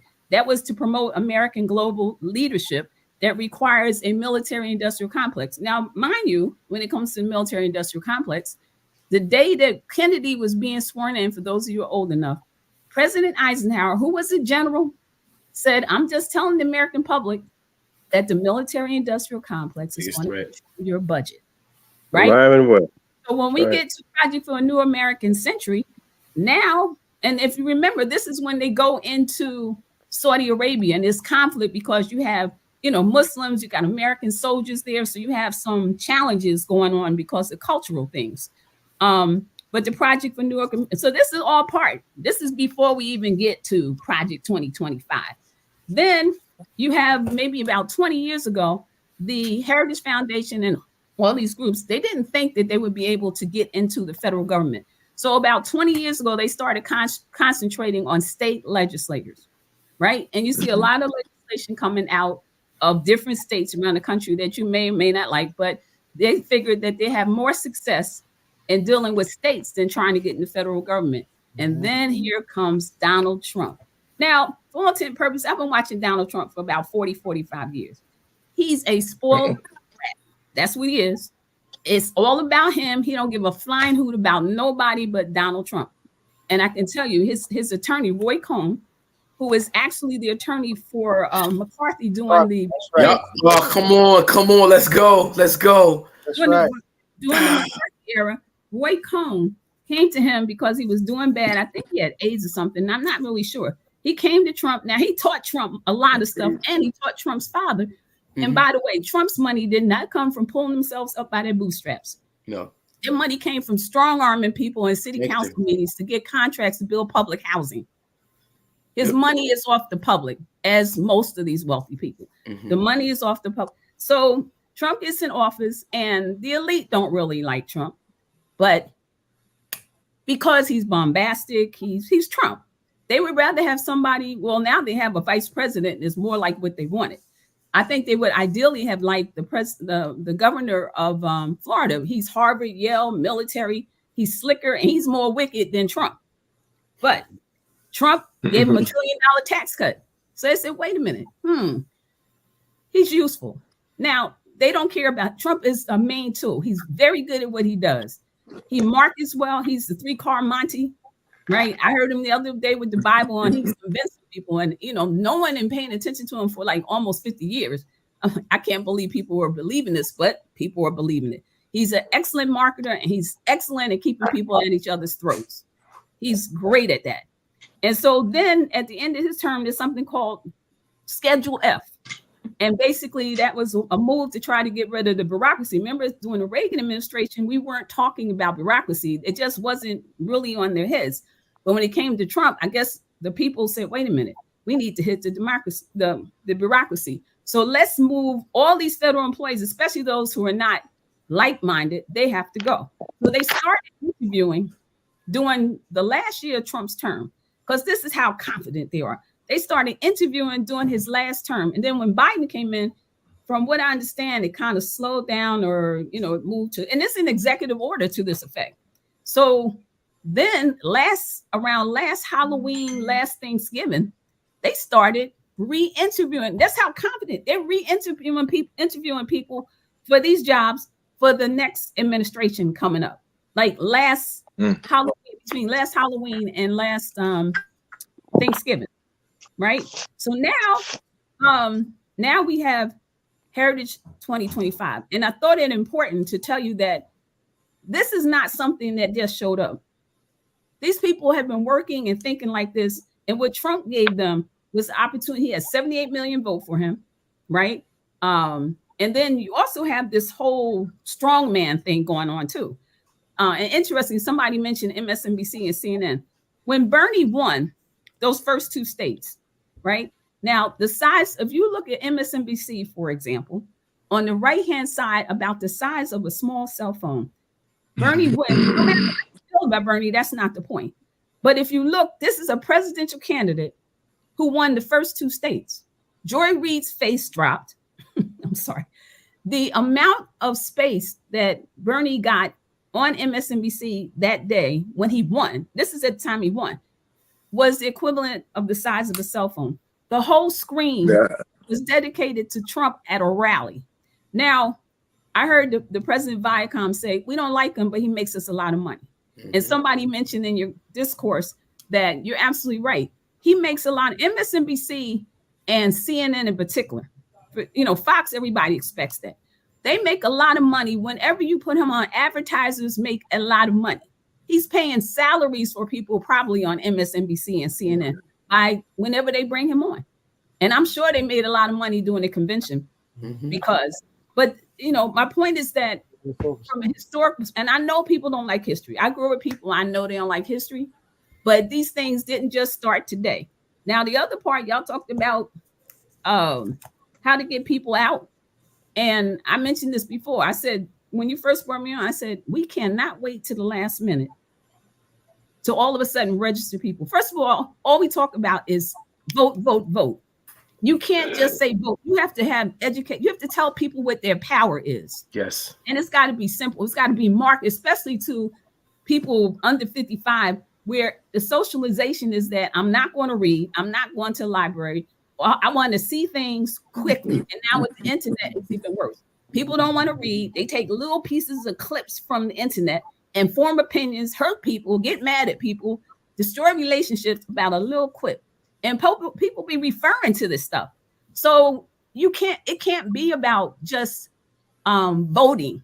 You got to give them more than that. These are not the people and I keep saying, because Larry and I are the same age, these are not the people who made it possible for you to vote at 18, right? I mean, even if you didn't have civics, and I tell people I was protesting Vietnam at 12, but I was protesting Vietnam at 12 because I had Black soldiers who were vets coming back who had been sharecroppers. Some had fled the Ku Klux Klan and in Vietnam came back, and I'm sitting on the benches in Scudder Homes, and they're telling me about fascism, socialism, communism. I'm learning this when I'm 12 that make me understand I need to be protesting Vietnam, right? But that's not going to happen for everybody. And I realize it, but I thought it really important since I had this opportunity and I was invited to come on 7 o'clock, but you guys took my time because you're all machismo and you didn't want to let me in. So I had to force my way. I just over at the show. But my point is, thank you, Saeed, for inviting me. But my point is, if you don't understand the foundation of how we got here, that's right. Right? That's important. And we don't understand. So how can you get a strategy and a tactic? You know, how can you get all this stuff when you don't even know how we got here? I'd have to tell you, a month ago was the first time I saw on corporate TV where they even said Project 2025. So what are they waiting for? I'm just saying, what are they waiting for? So anyway, that's my presentation. Anybody got any questions? Thank you guys for having me. I so appreciate it. I got through this. You sure did. I appreciate you, Queen. Professor Carter, I appreciate that presentation so much. You know, I'm not, an expert on the history of things, but I've learned enough to know it's about drawing a through line. And when you do that, you can see the characters take sides. So Roy Cohn, when I learned about Roy Cohn, his involvement with McCarthyism, the blame game, point fingers, that's a play that's been used by the right, that they play that game really well. That was taught to Trump by Roy Cohn, who was also in bed with Nixon. He was with the silent majority. He was also consigliere for a lot of your favorite mafia families. So when you talk about, the mob and heroin and the FBI and targeting Black and Latin, they tell you in The Godfather 1 and 2 who's on your side.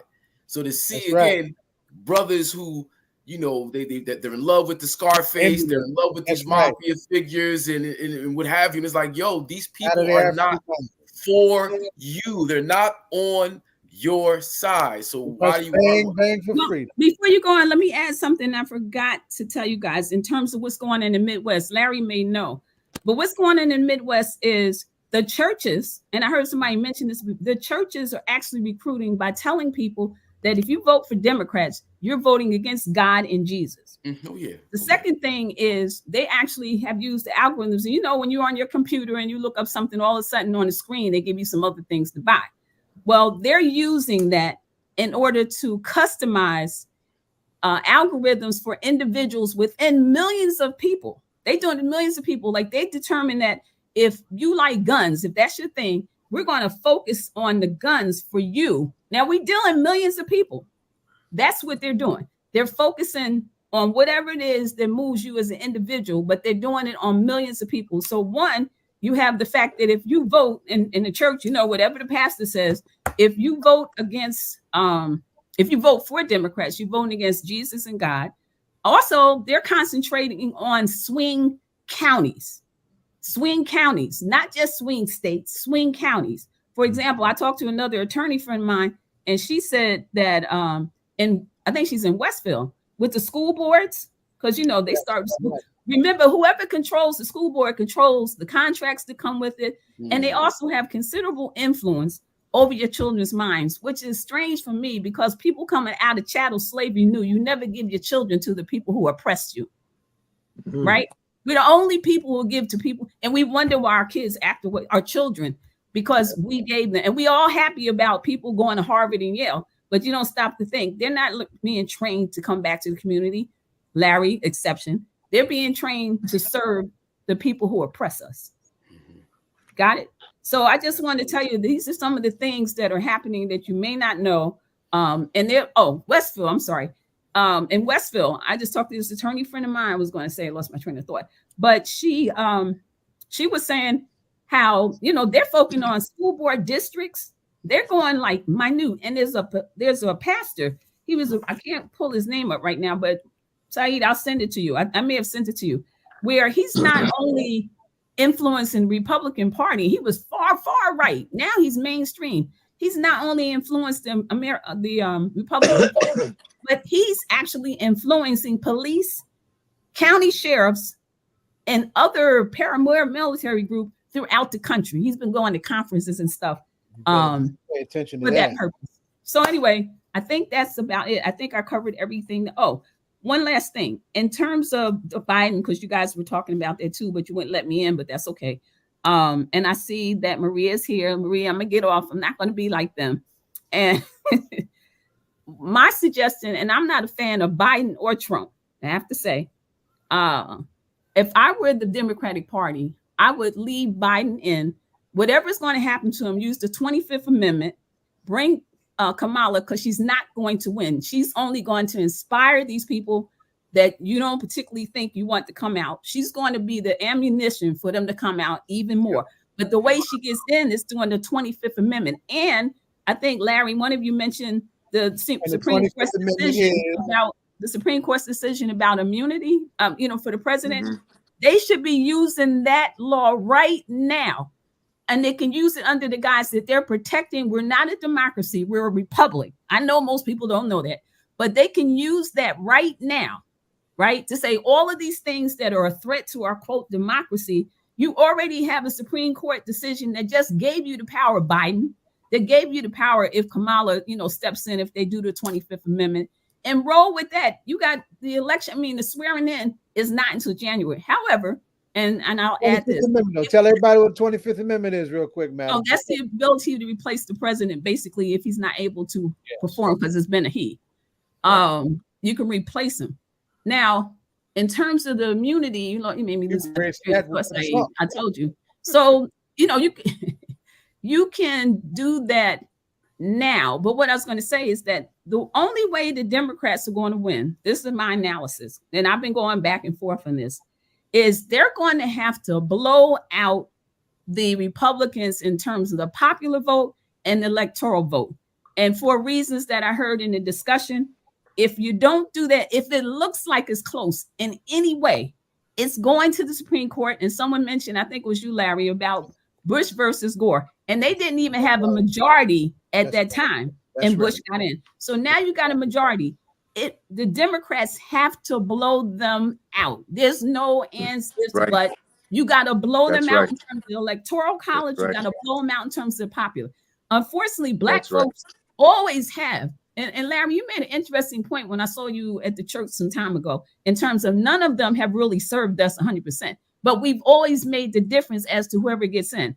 The problem now, there's not a lot of inspiration. You know, we relationships people. Culturally, we relationships. You got to, make us feel like, here we go. And we don't have a lot of time to do that. And you're right. I'm hearing young brothers and sisters who are 55 and younger, and they're thinking, because they've been groomed, they've been socialized to think from a neo-capitalist. Nothing is public. Nothing's for the common good. It's not about we, it's about I. And so Trump fits that. People are wondering how they do. He fits that. If you got a mentality of I, it's all about me and my stuff, right? Then he's the perfect model for you. But if you're about we, and how I grew up in the projects, you had nothing and you shared whatever little piece of bread you had to make sure somebody had more or something. That's not the mentality for most people 55, unless they have certain families, certain experience. And so that's what you're dealing with. So you got to talk about more than you got to vote. You got to talk more than that. And fortunately, I know when they said in Newark, giving the 16-year-old votes, these are not the 18-year-olds from 1972 when we were allowed to vote. You don't have a civics component. Are you serious about 60-year-olds voting when you don't have a mandatory civics component? How serious are you? Are you looking to manipulate them? Are you looking for them to be educated citizens? We got to make a decision. We can't be playing. We don't have no time. This is about whatever democracy in this country. Black folks have made it that way. We haven't always benefited. This is something Larry would say. We haven't always benefited, but we made whatever democracy there is in this country. We made it. That's it. I think I'm finished. Thank you, guys. I'm really saying, Maria, I'm leaving. I hear you all the time too. So anyway, thank you guys for, letting me get on. And Right on. 7 o'clock. I'm going to come on at 7 o'clock. Right on. Excellent presentation. Excellent. Larry, I got to hear from Larry because he's, he's in Arts High. I'm in Central. But go ahead. Any comments, Larry? No, I can't add nothing to it. All right, guys, be well. And Maria, I hear you on WBAI on the those programs. And Pat Cancel, did you hear everything I said?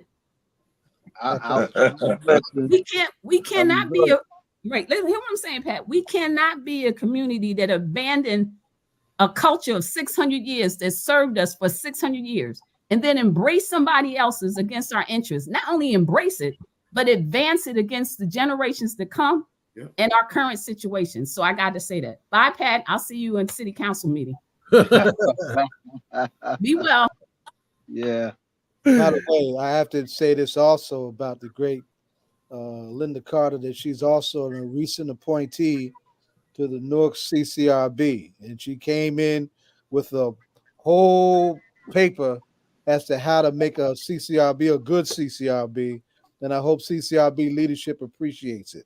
Right, he's a real force amongst us that we appreciate. Now we got some local doo-doo to deal with now, right? And we just got finished talking about these crazy ass old men in Washington. We got some Soprano State stuff to talk about now. Yeah, very proud of the great Maria Lopez-Nuñez, one of our pioneering environmental justice freedom fighters. Right, repping ICC and the question of EJ, real strong all over this country, right? We just got some crazy news about a power plant fight that we won in every shape or form you could possibly win the argument, but it's coming back in a way that defies logic, law, and anything else reasonable and just. Maria, what's happening with this stinky power plant that we shut down a couple of years ago? Yeah, I know. It's been a blow, right? It's been a blow. Let me say this too, Maria. We brought you on to talk about that, but you one of our premier freedom fighting voices too. You definitely can be a part of this other conversation that we having too. Right? I know. I saw that. I was like, yo, y'all talking Project 25? Everything is on the table. We're not even waiting for Trump, yo. I've been fighting some federal stuff, but let's get into the local mess first. All politics are local, so go on, baby. You got it. No, absolutely. And I was listening to Miss Carter. It all makes sense. We got to really look alive.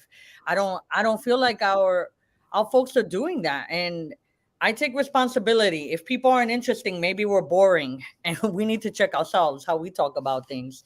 But when it comes to the power plant, though, I have no complaints. Our community, our city, our county, even the state of New Jersey, like randos from across the state have come out to support the city of Newark on the power plant issue. So, you think about organizing, we've done the job. We've knocked on the doors.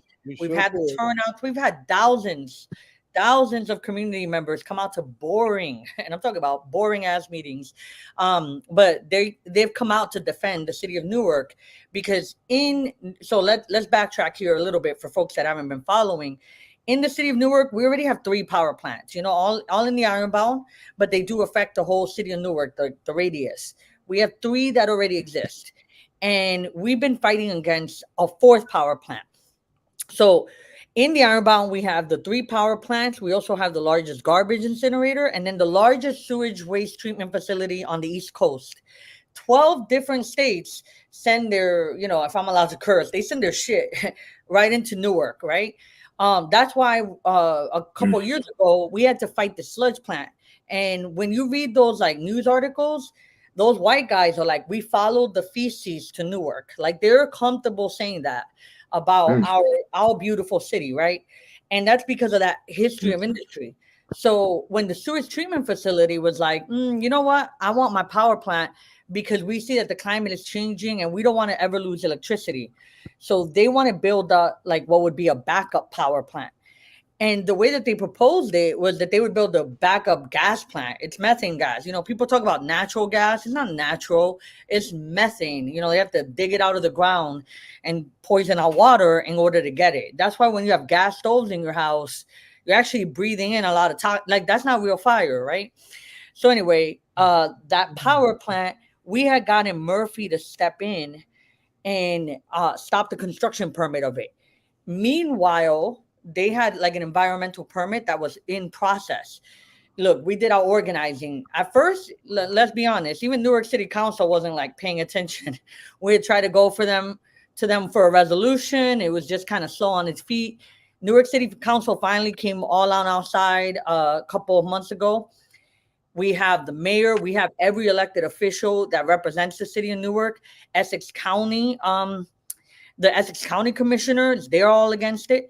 And what I'm noticing in this fight, it's all black and brown people, right? It's not like in other cities where the echo's not me. Is that y'all?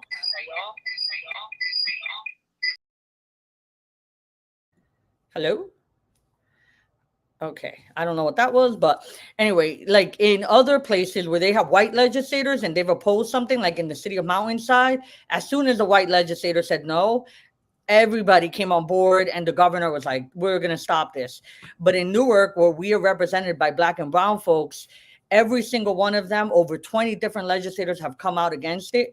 And the governor's just pushing it through. So that's what happened on Thursday.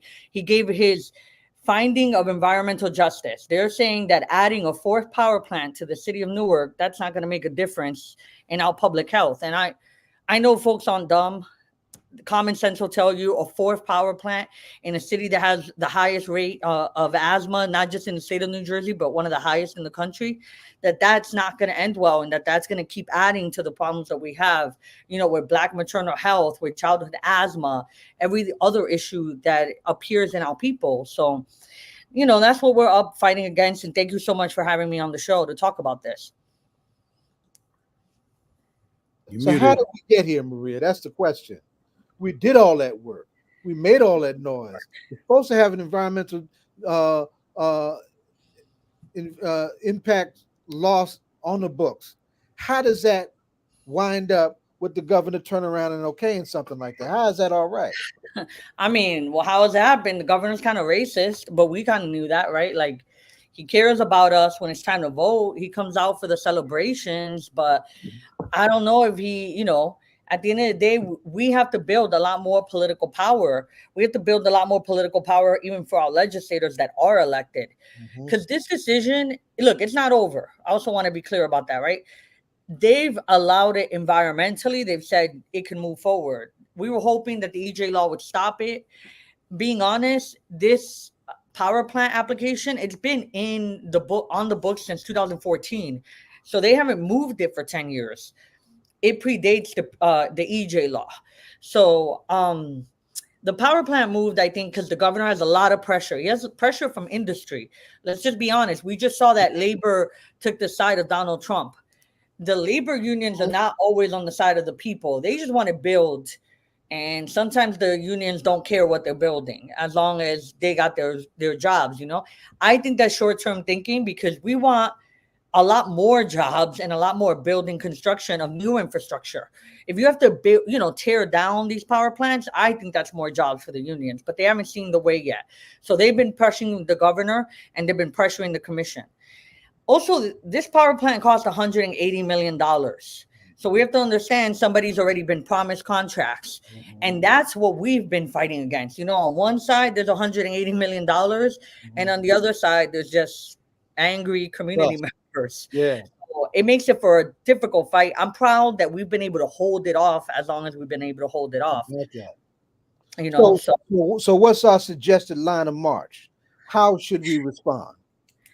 Yo, we got to show, like, that's the thing. We can't let blatant acts of racism like this go unchallenged. And honestly, I've been proud to see the legislators from the 29th district and the 28th district really come out swinging. You know, like they're really trying to call out the governor and call out the commissioners. These commissioners, you know, I let me get their names out here, but the commissioners are like they're not elected. They're appointed political people who they all answer to somebody, but we didn't vote them in, and they get to make, you know, $180 million decisions about what goes in our community. And so we need to make sure that we're putting pressure on them. Or the people that they're accountable to. Like one of the guys we've been going after, Laura, he's the mayor of Passaic, right? Like they had that big fire after the chlorine fight. Right. Folks, you got family in Passaic, call your mayor, you know, because he's elected as a mayor, but he's not elected as a commissioner. I mean, look, the commissioners in Newark, they better do their right thing, but that's only 2 votes, and we need to get to 5. So this is where we really all need to, this is a different level of work. We've all been testifying, and that's made a big difference to hold it, but now we really got to get this no. Or we're going to see a 4th power plant in Newark, a testament to racism.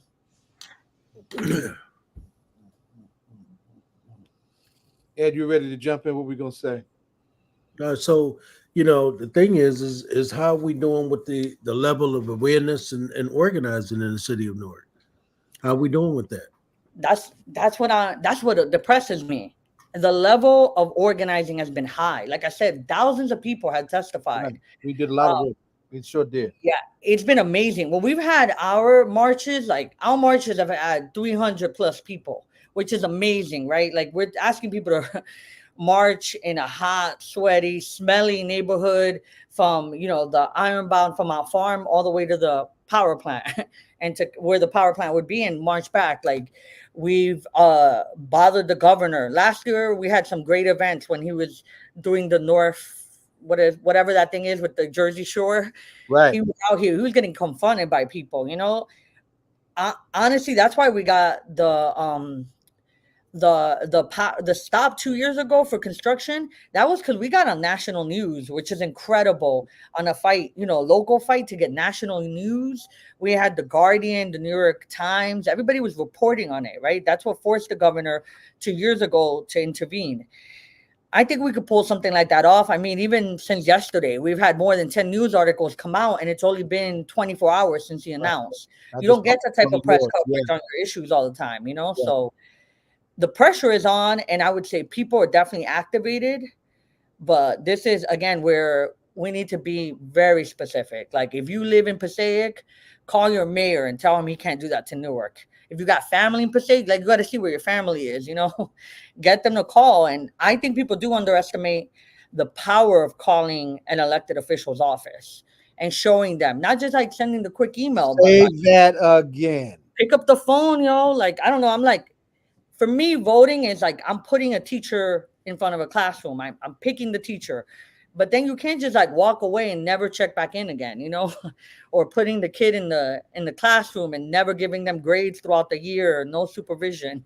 And that's how we act with our elected officials. We put them in office and we forget about them. We step back. That's right. Yeah, you can't step back. Democracy is part, it's a blood sport. That's right. That's right. One of the things this reminds me of, and I want all of your feedback on this, is the treachery and the the pathetically corrupt dimensions of how we raised hell just a minute ago to beat back this new bill to gut the Oprah Act, right? Oh, yeah, exactly. That was good organizing. We did everything but civil disobedience, straight up, right? Yeah. And there's no way in hell that should have gone through. No way in hell, right? But across the board, in spite of all of the sound, comprehensive, grassroots lobbying that we did, we've got Democrats and Republicans, black elected officials, Latin elected officials, white elected officials, a whole bunch of them, especially those that had ties to local governments,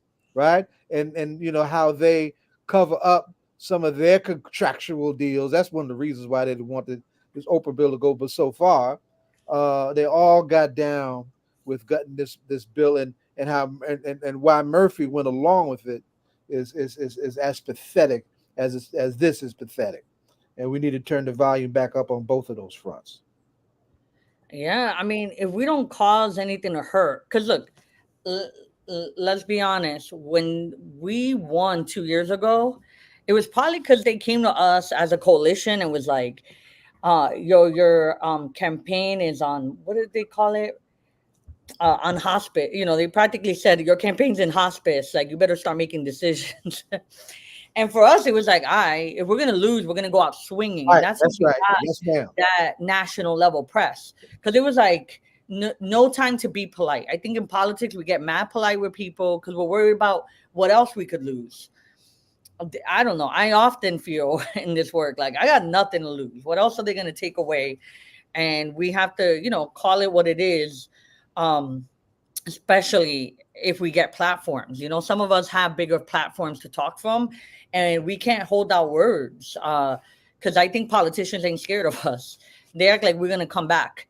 But again, if we don't get people to vote and actually participate in the in-between of those spikes, then your threat kind of doesn't matter, right? Like you're really active because this is an issue, but they think it'll just blow over and you have a pretty solid base that'll come back no matter what. And I think we've been able to show people the difference. Mm-hmm. So that's real talk. You could have got numbers too, yo, because some of these orgs out here, they got 3 people. Okay, they talk all tough. They might have a platform, but they can only turn out 3 people. And politicians know that. The labor unions know that. And for me, I mean, look, I'm fighting fossil fuel companies. I'm very clear. I'm fighting billions of dollars of capital. A lot of money, absolutely. Right. A lot of money. If I win, thank God. But like, if I lose, I'm like, yo, I don't know what you expected. I got twigs. They got tanks out there, right? But that's why I take solace in the organizing, because Ironbound, we can organize. We're gonna have hundreds of people at your door. It's not, I don't need a lot of lead time. I have a great team of organizers, not just me. People might hear me speaking, but our organizers are out there making those relationships with people, and not when we need people, but in all that in between time is important for us to have a shared ideology and analysis of the situation. Now, we've only been able to make that local though, right? And I hear that call, like we need to get our folks thinking on the federal level, because there's so much moving at the federal level that really makes the local stuff almost not matter, or it hits the local work 5 years later and then it's too late. Like that's already been litigated in court, and none of us, we just don't got the guns. We don't have that revolutionary fervor. Let's not kid ourselves. So we got to be tactical and practical. So having said that, now you've also been in some very serious national spaces as a national organizer. You were even tapped to be on Biden's environmental advisory board. We've seen some ugly things happen on the national front, like the whole Stop Cop City, which is as much an environmental justice fight as it is a social and racial justice fight. The stuff happening in the Dakotas, all of that. Tough fights up against some very powerful forces, right? And some defense and some real pushback from some of our folks in the street, right? As we are heading towards one of the most controversial and divided election seasons in the country, try and bring some of this together. What does this look like to you? Yo, our folks got to get it together, because I'm hearing way too many of our people be like, I don't need to vote. Who cares? Like, I'm just like, yo, who cares, man? Look, let me be really honest, brutally honest. I'm from Honduras, right? Like, I'm from Central America. And I think sometimes the politic on the ground here has gotten actually a little soft. I'm like, you don't really understand how much worse it could get. Yes, our revolutionaries die. We have revolutionaries in jail. Like, I hope I'm not misunderstood or taken out of context. But we are not a third world country. And I don't think we're prepared to go back to that level of having to resist or struggle. And that's made some of our young people, well, across generations, because not just young people. I hear it from all different ages of people who are not politically involved and have not kept up like rigor and discipline about what struggle means. Like, they thought, Obama won or Biden wins and it should be better. And it's not going to be better. Like, there's still capitalist imperialism, and anything we win, we have to defend. You can't just win it and walk away, right? And I feel like our folks have won a couple of times, even with this environmental justice stuff. We won big when Biden came into office. I'll be honest. And I don't care if it's Biden. I will, people keep saying, it's weekend at Bernie's. I'm like, that's good. Because you know what? Biden actually has the most Black and brown folks in his administration, more than any other administration. They've actually been talking about racism. There are executive orders, mandating that agencies have to look at their racist practices. I don't think people realize that. Like, what the power of an executive telling agencies that they need to analyze racism. And I don't think they realize how long it would take to feel that impact. You're not going to feel it. He signs the executive order and you feel it in a year. That we're building stuff for our grandchildren to enjoy. And like, this work is generational. It's not going to get fixed in 1 4-year term. And I feel like, people have had those problems with communism. That's why if you're any ideology you have, it takes years in order to like actually see the impact when you're, having to push back from decades and centuries of one system. But anyway, so that's what I would have to say. Our folks are missing the point. This is about not the next 4 years. I keep saying nothing's going to change in 4 years. And when I vote for a president, I don't vote for a savior. I don't vote for a superhero. I'm voting for the whole administration. And this administration has done a lot for our communities. I mean, there are billions of dollars that are earmarked for Black and brown communities, for even poor white communities that have been neglected. And we haven't done a good job of telling those stories. There are communities across our country that are being connected to sewage for the first time, to have like a sewer system, that are being connected to fresh water, things like that. And sometimes, we get a little comfortable, quite frankly, and we start having conversations about what we wish we had. I come from a third world where people who are in the streets, they just get shot in the face and no one cares. It's just an everyday thing. And that's not where we are. And I don't want this country to end up there, because it'll make the fight a lot harder. You mentioned Honduras. I want to take it. Have you been paying attention to what's been happening in Colombia? Of course, yo. I know you know where I'm going, because we've got a vice president in Colombia, rough little sister, right? Environmental justice legend like you are, who's vice president, who faced 2 assassination attempts just within the last month. Absolutely. Right? So, all this stuff is connected. Absolutely. All this stuff connected. Colombia was known. You better defend yourself, yo. And no win gets you there. It doesn't get you to utopia. Right. Before Gustavo's election, Colombia was known as the Israel of Latin America. Mm-hmm. right? It And was he the took U.S.'s that, favorite. him and Francia Marquez totally took that to another place through the ballot. So we definitely have to be concerned about what kind of pushback and what kind of friction and what kind of things that could happen to them by virtue of the bold moves that they're making, and our solidarity with forces like that abroad are very important. I definitely had to get the Absolutely. feedback. I mean, we're always looking at their example from other countries, but I'm like, they actually got their voters out. Like even in my country, we had a coup, Exactly. right? We had a coup that was able to be clearly made naked because of the amount of people that voted. And so I don't think people, like love to fetishize other countries' revolutionary struggle, but they struggle to be in governance because self-determination is about being in power. And we need to get our people in power and then make sure that their power matters, right? Like, I'm not saying don't check out, because there's a lot of corrupt black and brown elected officials. We need to call them out. But when they do a good job, we need to have their back as well. And it goes way beyond voting. Straight ahead. Now, Pat Council, who does she just sound like talking about fight for power? Uh-oh. That was it right there. She was right on, brother. That's what the Mary told us years ago. That was the Mary, brother. And the Mary used to say, listen, we can't get so comfortable because we become corrupt. It's comfort corrupt. And that's why you always have to hold people accountable at every level so that people don't get comfortable or corrupt. 100%. Ed?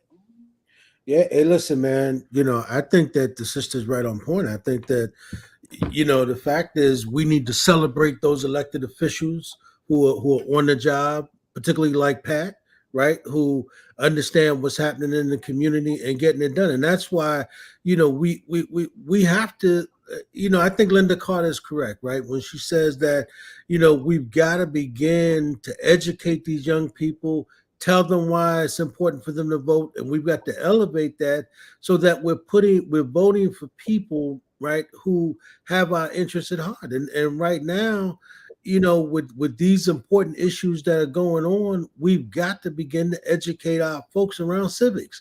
We've got to, and we got no other choice, right? And Pat, I said this to Mitty 2 weeks ago. Now I think I said it to the mayor, right, Zaid?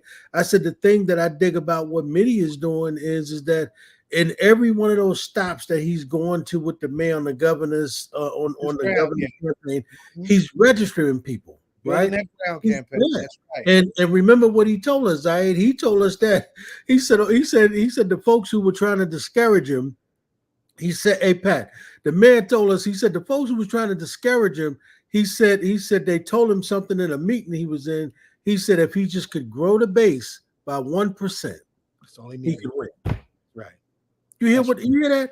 And that's so right. He heard that, and he didn't think they heard it. He said they didn't think he heard it. And that is what Mitty and them have been on. Everyone rides are being taken, doors are being knocked on. Yes. Right. Neighborhoods are being visited. Oh yeah, the ground game is in effect. Right. And that is the focus I think that we've got to have. And I think that at this point, and this is to pull you into this conversation, Maria. I think that for us, what you were hearing us talk about is that, we understand this level of fascism that is getting ready to go into play. Donald Trump is nothing more than a figurehead for a whole bunch of people that are behind him who got very sinister things in mind, right? And remember, this guy's old and probably senile himself. He's just a better actor, right? And so he's able to stand up and look like ain't nothing wrong with him. He's able to stand up and look like he's right. But if you let him talk long enough, like what we were seeing, I mean, I don't know about you all, but I went to sleep. I mean, it was so long, but two, I was trying to figure out what the hell is this guy talking about, right? It don't make no sense. And I just couldn't figure it out. Again, like, I just don't get why people worship presidents. Like, who cares? And the Democrats haven't done a great job of selling the whole package. And I'll be honest with you guys. You can't just have three guys talking about this. You need to diversify your the messengers. I think that this administration and many on the Democratic ticket, they've just done a bad job with messengers. You know, you see politics, it looks like it's boring. And so people just check out. And there's so many other things to check into, right? Like you could be paying attention to sports, doing your hobbies, hanging out with your people. Politics can be boring, even though it's the stuff of everyday life. And I don't think we've really gotten people excited. It's exciting to make the laws that we live by. You know, that's why I love the type of advocacy work that we do, because I realized all our problems, everyone in politics is replaceable. And like you said, honestly, especially like in places like Newark, you're not happy with your politician. They didn't win by a lot of votes because so many people don't vote, right? Or you're not happy with the school board. Get rid of them. Like, look, there's places where 23 people voted for a school board member. Those are abysmal numbers in our communities that we definitely need to improve, because we do have the base in our community. We just got to get them excited about ruling, about power. Like we talk about it in music all the time, but people aren't actually taking real life power. Yep.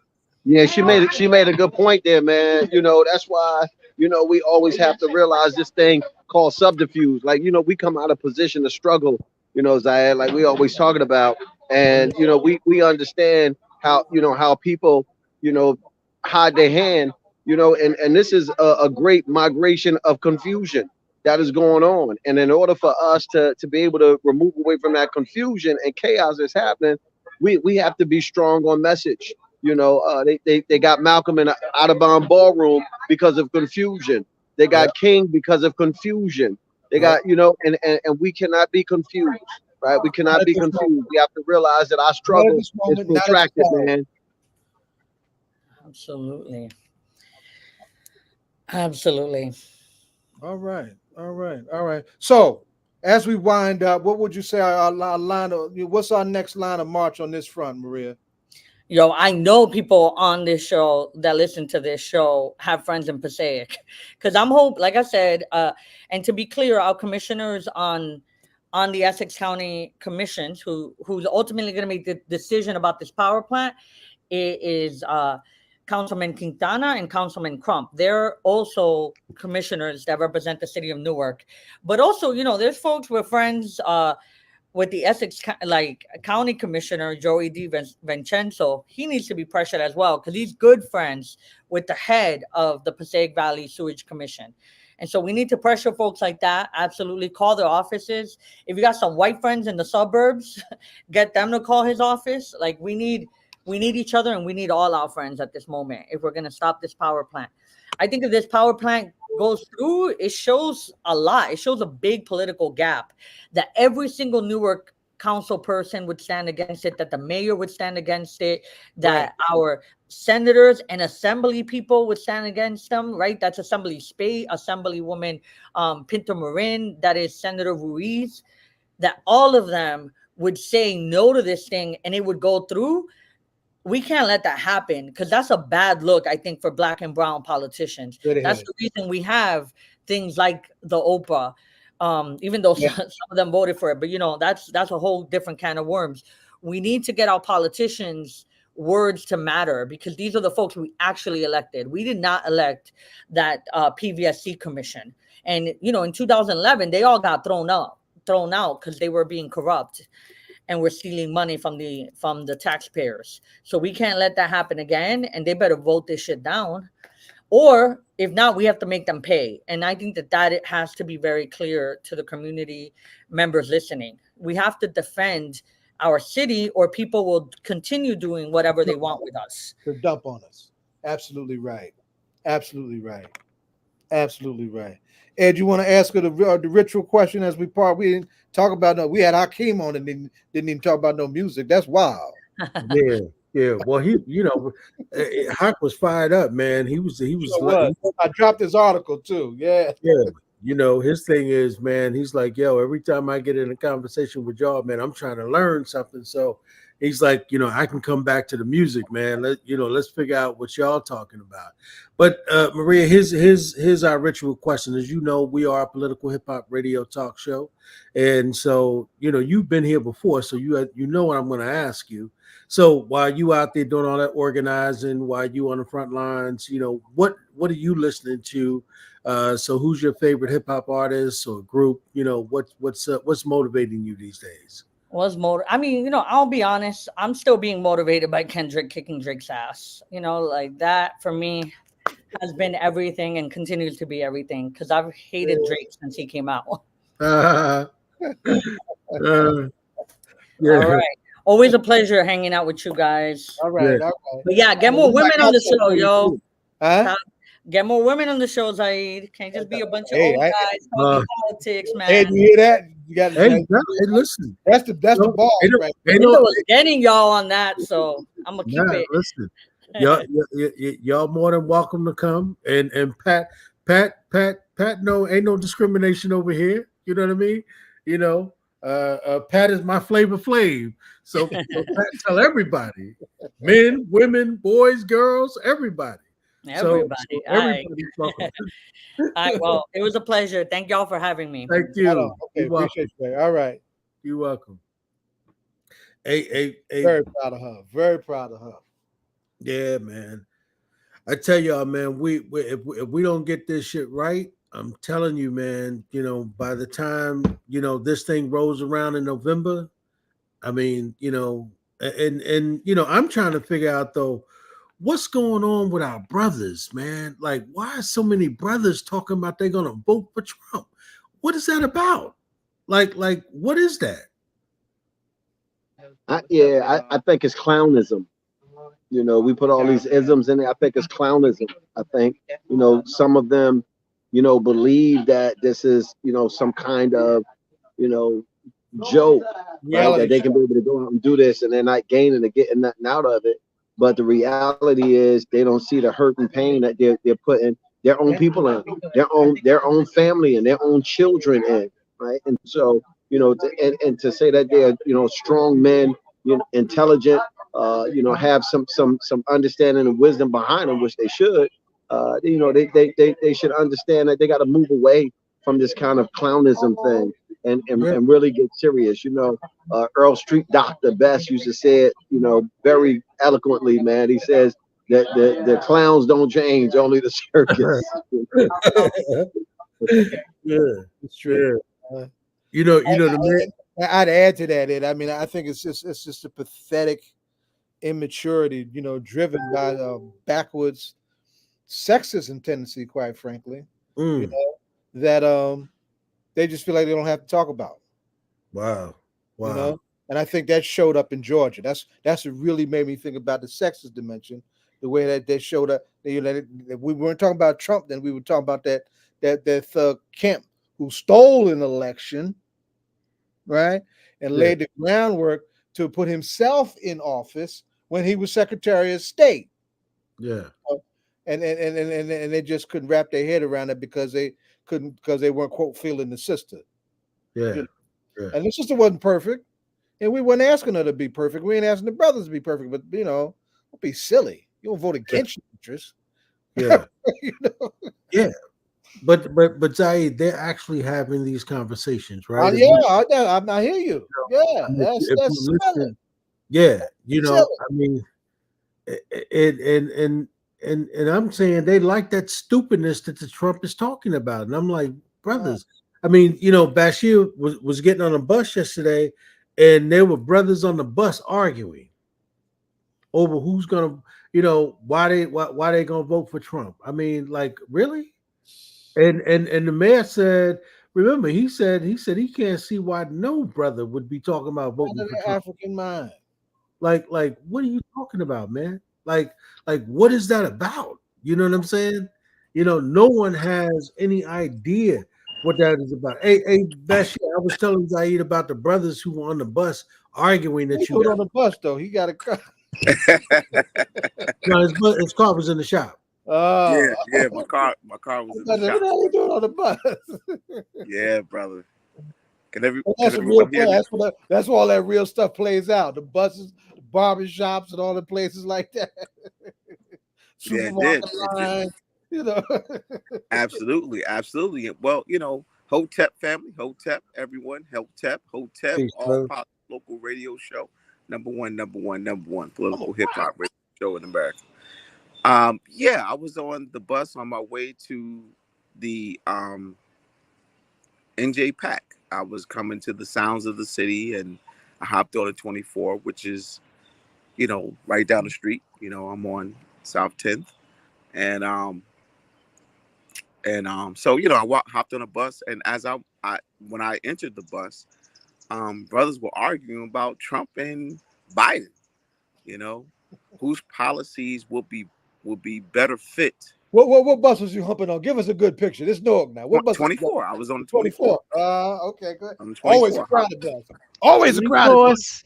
24 South 10th, right near Market Always and a crowded Central bus. Avenue. Okay, what part of the line of the 24 you on? There's always a full bus. I hopped on right down the street from my house. South Right 10th near, Street. not too far from Market and Central Avenue.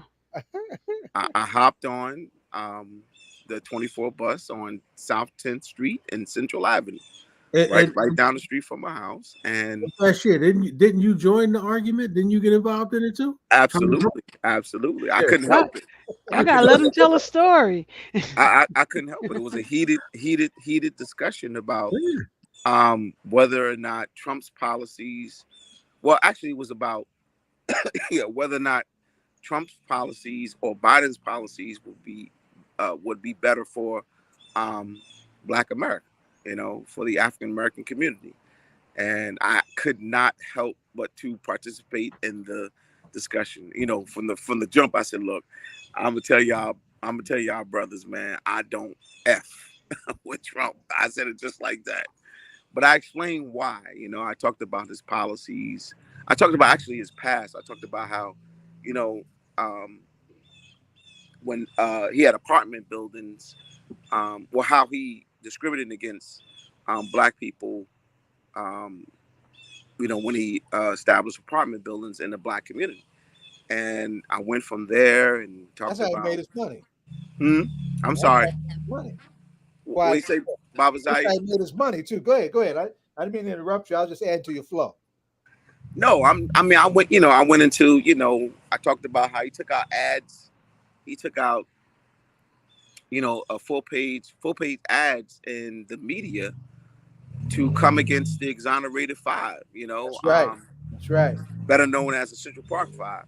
And even though they have been, they have been, I gotta wait for this car. All right, yeah. I got motorcycles going up and down Park Avenue. Yeah.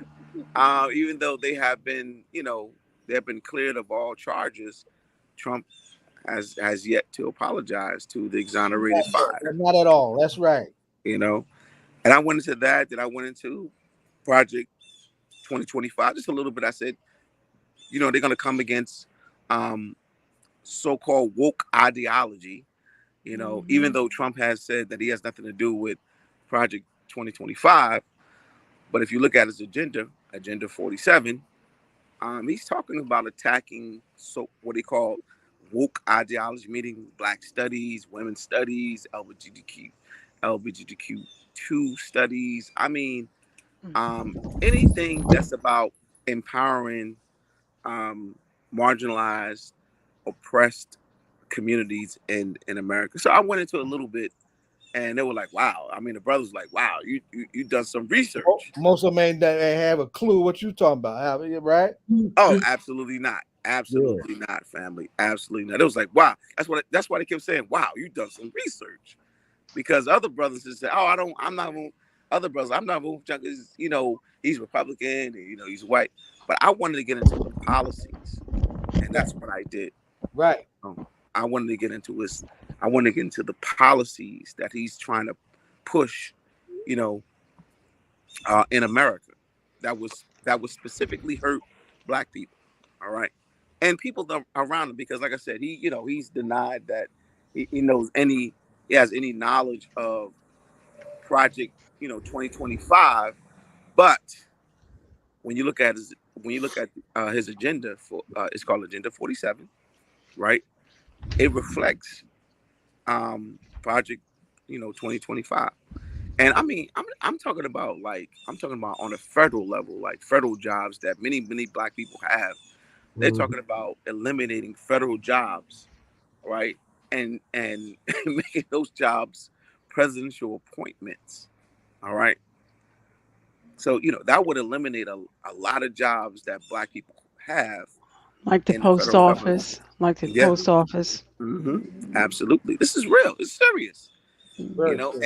And the group that's spearheading this thing is the Heritage Foundation. I was sharing with the brothers and sisters on the bus on the 24. I said, "This is the Heritage." I said, "Y'all heard of the Heritage Foundation?"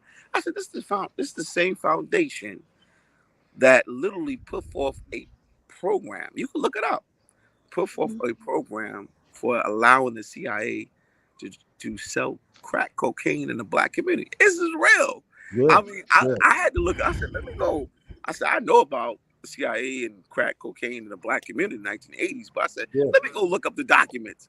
I looked up the documents. They have it all there. Yeah. It's all there. So The this is Heritage Foundation. there's nothing new under the sun, because this is the same thing that happened with heroin during the Black Panther time, right? With drug. Absolutely. Yeah. Absolutely. Professor Carter, before you came on, B, she was giving us the rundown, what you just said about how crack cocaine, was funneled into the community, and the money was being used to fight wars. Absolutely. Fight wars in Latin America. Absolutely. Yes. Yeah. Absolutely. This is real. This is serious. This really did happen. And I'm going into, the history of the Heritage Foundation. Many of our elders used to require us to do the research. That's right. Many of our elders, and these days, they ain't researching a damn thing. They ain't absolutely not anything important after that time. Absolutely not. We're easily manipulated by the media, because we don't do the research. And I went and did the research. I mean, Great Amiri Baraka, Khalid Muhammad, you name it, Malcolm X, many of our elders, our ancestors, or not ancestors now, I should say, they used to require us to read, to study. Yeah. And like I said, the Heritage Foundation, they were involved in all these things. They were created in the early 80s when Reagan got in, and they created policies that hurt black people. I mean, creating welfare queen. Yep. I mean, you name it. Yeah. Welfare queens, the Reagan CIA crack cocaine project, absolutely. H.W. Bush invasion of Iraq. Remember they created that, right? And B, that's why. Listen, y'all. That's why B said to me this week, and we were watching what be the Manchurian. What is it? Manchurian. Manchurian Candidate. Oh yeah. The Denzel Washington version, because the older version. I haven't even seen Denzel's version. I remember the original version. Yeah.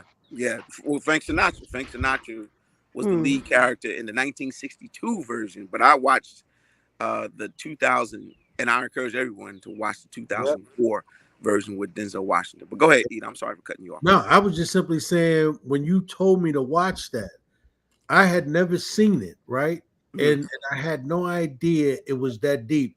And what you said to me, B, was you said, this is what's happening with Donald Trump right now. Oh, yeah, absolutely. Look at that movie, right? You see the realm, as Minister Farrakhan used to say, you see the realm of possibilities. Oh, what is possible? What is possible? Yeah. And you look at that and you say, wow. I mean, for them to somebody's mind literally had to write that on paper, and they had to produce that. And then when you look at this campaign and you look at what Project 2025 and what they're planning, you see what the realm of possibility is, right? Well, somebody that's been near the table or at the table and said, or start realizing this and had access to theater, because I always says art imitates life. Is that it's like, let's get this down, you know, and hey, we can tell it in the story, we can tell it in the book and everything. It's funny because I went and printed out Project 2025 because I figured that we would need it for this episode of the show in light of what happened last week and everything. And I said, well, let me pull this out because we all need to be informed about what it is. But I figured we would need it for this show. But Bashir, what did you turn the conversation on the 24 bus? Were Oh they yeah, like, oh? absolutely. You know me, Sister Donna. I was stating the facts. You know, I'm a history and Africana studies teacher. I just deal with the facts. I said, look, these are the facts of this document. I said it's 922 pages long now. You know, I mean, I know many of us are not gonna, read the entire document, but I said, however, there are some things. There are journalists that are actually documenting. Just some cliff notes. Documented, but writing about this document and how if Trump gets into office, how they're gonna make this thing policy. You know, Yeah. they're gonna make this thing policy. I said, I That's know it's their a goal. lot. I'm sorry, That's Bubs. that's their goal, B. Right? Yeah.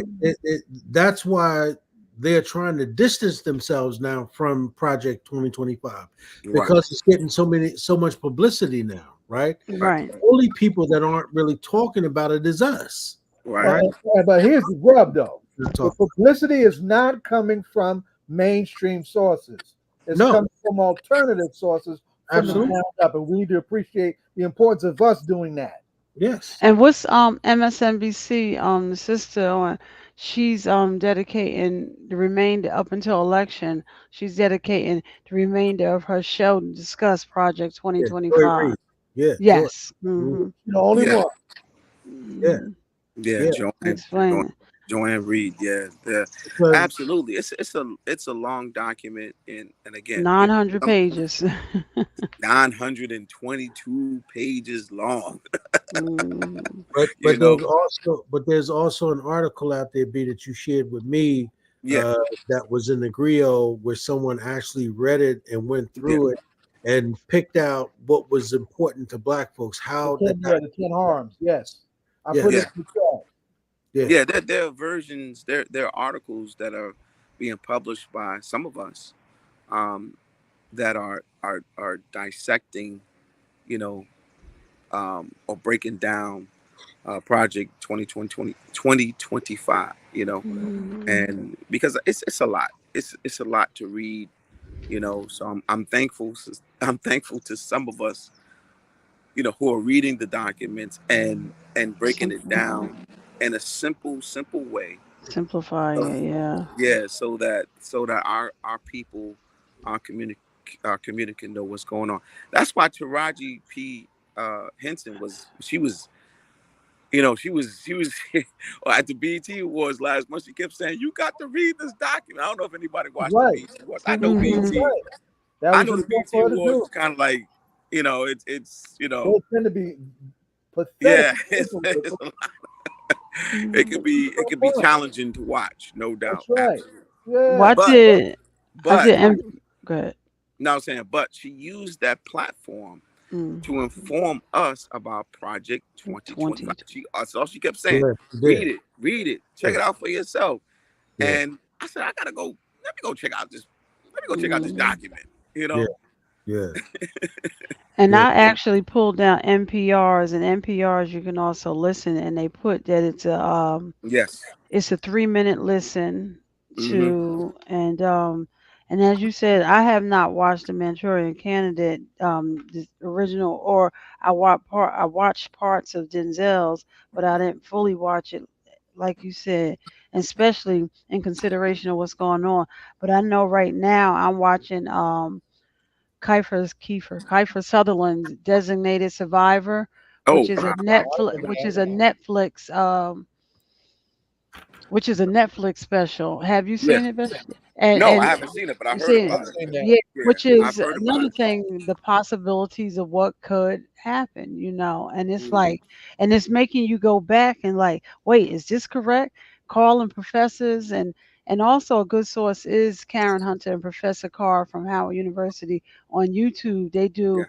a Saturday history lesson. And Bashir, I was actually talking to a young man that graduated, and I said, well, do you know what came out of Weequay? And I was telling him about you, and how you've even taken history, done old school, taking it to the corners. You've taken it to Yeah. Broad and Broad Bradford market. Yeah. Market. Yeah, and how you're teaching, you're bringing it to the people is what we should say. But this is really, really serious, and we have to start paying attention. Now, we had this special election, and shout out to Councilwoman um, LaMonica. LaMonica McIver, who knocked it out the box. In my area, 8,061 Wow. votes. However, you look at 10 candidates, 8,061 LaMonica garnered, then everybody else was in the 300s, 400s, 500s. Yeah. Yeah. But and Orange has 17,000 Whew. registered voters, and clearly LaMonica brought out the vote with the Orange, Awesome. for We 10 had a people. ground, we had a Yes. ground game for. Say that again. We had a ground game for. Yeah, and Yeah. and we need to have a ground game all the way up to the election, because I think and you probably talked about this earlier about was what happened in Pennsylvania. Was it a setup of, was it something to, people and their, I don't know when after things like that people can make comedy, but clearly one of the things people talked about, you're going down with your fists is in the air, and Yeah. all of this other stuff, and how nobody's seeing something in clear sight. So yeah, we have to really um, get on more 24 buses. Maybe all you take the 24, I take the 44, and the 21 is another one where we can Yeah. clearly have these 34. have these You know. 31, have these conversations, because Yeah. we had a discussion, and I was like with a generation that was out there, like when Congressman Payne Sr. and them had started running, like what was some of the things that y'all did for the ground game, and asked them, and how can we learn right now? And I'll even go back to Congressman Payne Jr., when him and Jonathan would always argue about the Democrats and Republicans, and Congressman Payne Jr. would clearly say, listen, the the the Republicans stay on point. They talk about abortion, the Supreme Court justice, Yep. taxes, and I Yep. forgot the other two things. So you think, well, one president, they knocked out three things. They got the tax issues, they got the abortion issue, and the Supreme Court justice. So, I think the other two were like keeping control of the House and the presidency. But, with them staying on focus, and think how long they've been talking about these things Yeah. with one president. With one president who had one term, what they were able to do. Yeah. Absolutely. They always have their talking points, Right, and they right. don't deviate from that. You're right, Sister Donna. So, We got. Yeah. I'm sorry. no. I wanted to ask Donna a question. So Donna, you wasn't here, when Professor Carter was on. She said some interesting things, right? So one, she was talking about, she said that that Biden should stay in place, right? Everybody's talking Mhm. about moving him resigning, and them trying to Mhm. block, Harris from getting in the position. She Mhm. said that Mhm. that they should keep him in place Mhm. strategically, Strategically, right. right, and Mhm. then use the 25th Amendment, right, to put Harris in that seat, Mhm. because he didn't believe that people would vote for him. That's what she said, Right. Mhm. right? Right. And then because she said that that if they did that, that wouldn't do nothing but energize not only Trump's base, but it would energize masses of white people who just one another black person being president, and then number two, seeing a black woman be the president. Right. And they already showed that they would not even vote for a white woman, right? Yeah. I mean, look at the optics of when Hillary, this brilliant woman, it's not about liking somebody. You're not going home and eating dinner and going to bed with these people. It's a policy issue. It's, do these people represent the issues that best support our community?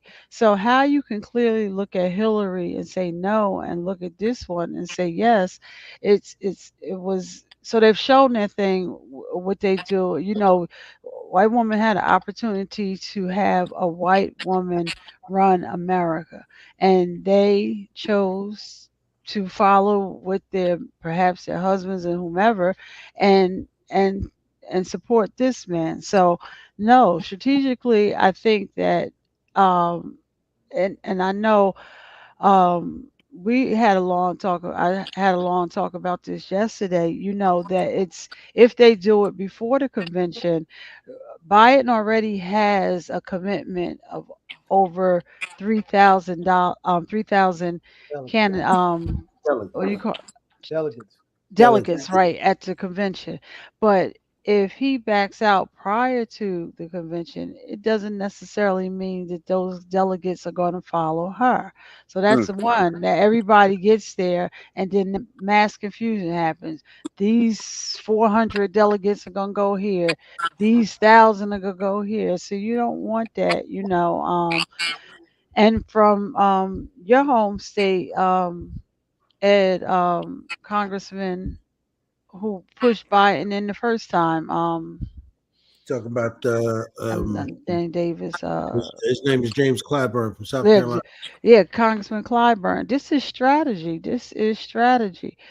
Let's get the person in and it was nothing more than strategy with the Republicans. They clearly didn't put Trump in because he was out of all the candidates that they could have selected, because they thought he was the smartest or whatever. He was the person that was going to do exactly what they wanted to do, and make and put the candidates that he wanted and that they wanted, and just move like they wanted. So no, I think we need to stand still, and from a spiritual standpoint, that's immediately, I was out of town, and I know the last thing my pastor said, as he was ending service on Sunday, we're going to have a meeting about what happened in Pennsylvania, but that's not how we act.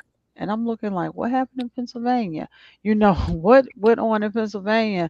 And then immediately after service was over, I go and I start looking at the news and realize that the president has gotten shot. And then the next thing you know, for that brief hour or day, people were talking about unifying. Trump said he was going to go back and change his speech to say that it's more of a unifying speech. Biden immediately came on and did what a president should do, wish him well, and talk about unifying the country, and this is not how we should act. And then the next day I'm reading, and then like Hakeem Jeffries says, we speak about unifying the country, and then he appoints Vance. That's not unifying the country. Yeah. So we have to pay attention. He's unifying the part of the country he wants. Unifying his interests. He's unifying his base. Yes. That is true. The vice president, the Republican vice president candidate, Vance. Vance, right? He has a movie on. Well, they actually put the movie back on Netflix. Yeah, JD. Hillbilly Elegy, I think it's called. Yeah. I watched that movie years ago. Actually, backwards as hell. I watched that movie years ago, and I didn't even put two and two together. I was like, "What's the name of the movie?" Hillbilly. Hillbilly. Let me look it up. Real quick. Yeah, let me look it up. Hillbilly. It's based on a book he wrote. Because he came from nothing, and yeah. So he the movie depicts his, you know, his Hill the Hillbilly community that, Elegy. yeah, Hillbilly Elegy. that's it, yeah. And but the movie depicts, you know, his background, you know, where he come from, you know, growing up in poor white community. You know, his mom's was, he come from a, you know, broken home. Um, his grandmom's basically helping to raise him because his mom's can't really be there. She's on drugs and all that stuff. But I mean, I saw that movie some years ago. I did not put two and two together until this morning. Baba Zaid and Sister Donna. Came I out in was, 2020. Yeah. yeah, I No. just happened to be looking. That's what I'm saying. 2020, Yep. 4 years ago. So I'm, you know, I'm watching Netflix early in the morning, and I just, you know how they, they have the trailers, and they were like, JD Vance's movie, and I was like, JD Vance, that's the guy. I said, that's the guy Trump picked to be his VP. I was like, wow. Then I started doing more research on JD, and JD Vance was very critical of. He was. He was very critical. Oh yeah, very critical in the beginning. Yes. Yeah, back then. Yeah. But that's why, you know, B, what Donna just said is correct. It's strategic. Yeah. Right. This is a strategic move. Where you know they out of all the guys that he could have picked, because there were all these guys who was kissing his ass because they thought that they were going to get picked. Even the Florida governor, right? Yeah. And the South Carolina senator, right? The brother, right? Yeah. Well, I ain't calling him a brother, but you know that. Yeah, I know. Yeah. So you know, all of them turned around because they thought that they were going to get picked to be the vice president, right? And so he went with this 39-year-old, and remember, this guy, he's not saying it, but look at what he said, Donna. What he said at the convention is he wants to outlaw, right, abortion nationally. Yeah. Not in certain states. He wanted to be nationally illegal for women to have abortions. Yeah. Think about that. With the kind of background that he had with his mother, his little narrow, flat behind Lucky, he even got here. Absolutely, man. Yeah. That's how backwards the white working class in this country is. You know, right. I'm glad you mentioned that, Bob. I was, you know, when you watch the movie, you see that he's poor and white, you know, and you would think white folks coming from, that particular socioeconomic class would actually be more united with black people. Oh hell no! But they're not. And they have a whole history. Two minor instances when that happened. Yeah. The Hayes Uprising in the 1700s. Yeah. And the advent of the real Rainbow Coalition with Fred Hampton. I was getting ready to ask you that about Fred Hampton. That was his. But that was one of his unifying points. Like, look, they look at you just like they look at us. That Fred Hampton. Yeah. Going back to that, the director of this movie is Ron Howard, and we all know who Ron Howard is, right? Especially the Shades Rebellion. I'm sorry. Yes. Ron Howard, Opie, or Good or Happy Days. That's Ron Howard. Richie from Happy Days. That's right. And interesting is in the movie was Glenn Close. She played Mama. She's a brilliant actor. Yeah. Yep. And I can't think, his mother was played by the lady that played Lois Lane in Superman. Is that Amy Adams? No. Yep. Amy Adams? Yep. Amy Adams. Yep. Played his mother. When y'all trying to watch all this goddamn TV? Well, the interesting thing about Netflix and everything, they have a little bit more liberal to go shoot these things that maybe you wouldn't normally see. And like, we got some beef with Netflix too over that Good Times Rewind. Oh gosh, the comedy is on that now. You talking about the comedy thing? Yes, right. Oh, that thing was so horrible. I couldn't even watch it. I'm glad you didn't watch it. Oh my gosh. And I was like, because it made me think of, remember the cartoon that Eddie Murphy did about the project? but it Oh was yeah, He was in the totally, projects and all that. yeah, Yeah, it was yeah. totally, this thing was horrible yeah. that, oh, I couldn't even watch it. But if we had some homework, I would suggest, okay, now we add Manchurian Candidate. We Yes. should go back and watch Hillbilly Elegy. Yep. And I'm gonna It's ask called that you add it's called Hillbilly Elegy. Elegy. Elegy. Elegy. Elegy. Elegy. Elegy. That's right. Like a Hillbilly hillbilly, elegy. you know, a hillbilly. Eley. Yeah, Elegy. It's a song form. Okay. elegy. And then if we can add designated survivor to that list. Now I'm gonna tell you, designated survivor moves so fast, but it's 3 seasons and they have like 20 episodes. Yeah. But I'm gonna tell you, it kept me up to like 4 in the morning because it moves so fast. It's like, okay, I gotta see what happened. Is this? And then you compare, could this really happen? And so on. Yeah. So, and that's invoking in 20, like how in the beginning they tried to invoke the 25th Amendment, and how, and how it's insiders that are doing these things. So, yeah, And gotta also, be careful. can I add to the list? If you could find some old videos of Hulk Hogan, because Oh, Hulk Hogan, he talked about the N word. There's Uh-huh. video about how he justifies using the N word because black people use the N word. Oh yeah, this is Yeah. deep. And then there's some other videotape. His daughter was messing around with a black guy, and he was wasn't that when she had the TV show or something? Yes. Yep. When they had the black guy on Had the TV. reality show. That's right. Yeah. Reality show. And remember, his son got in some trouble or something at one point. Yep. Yeah. But he wasn't a big fan of.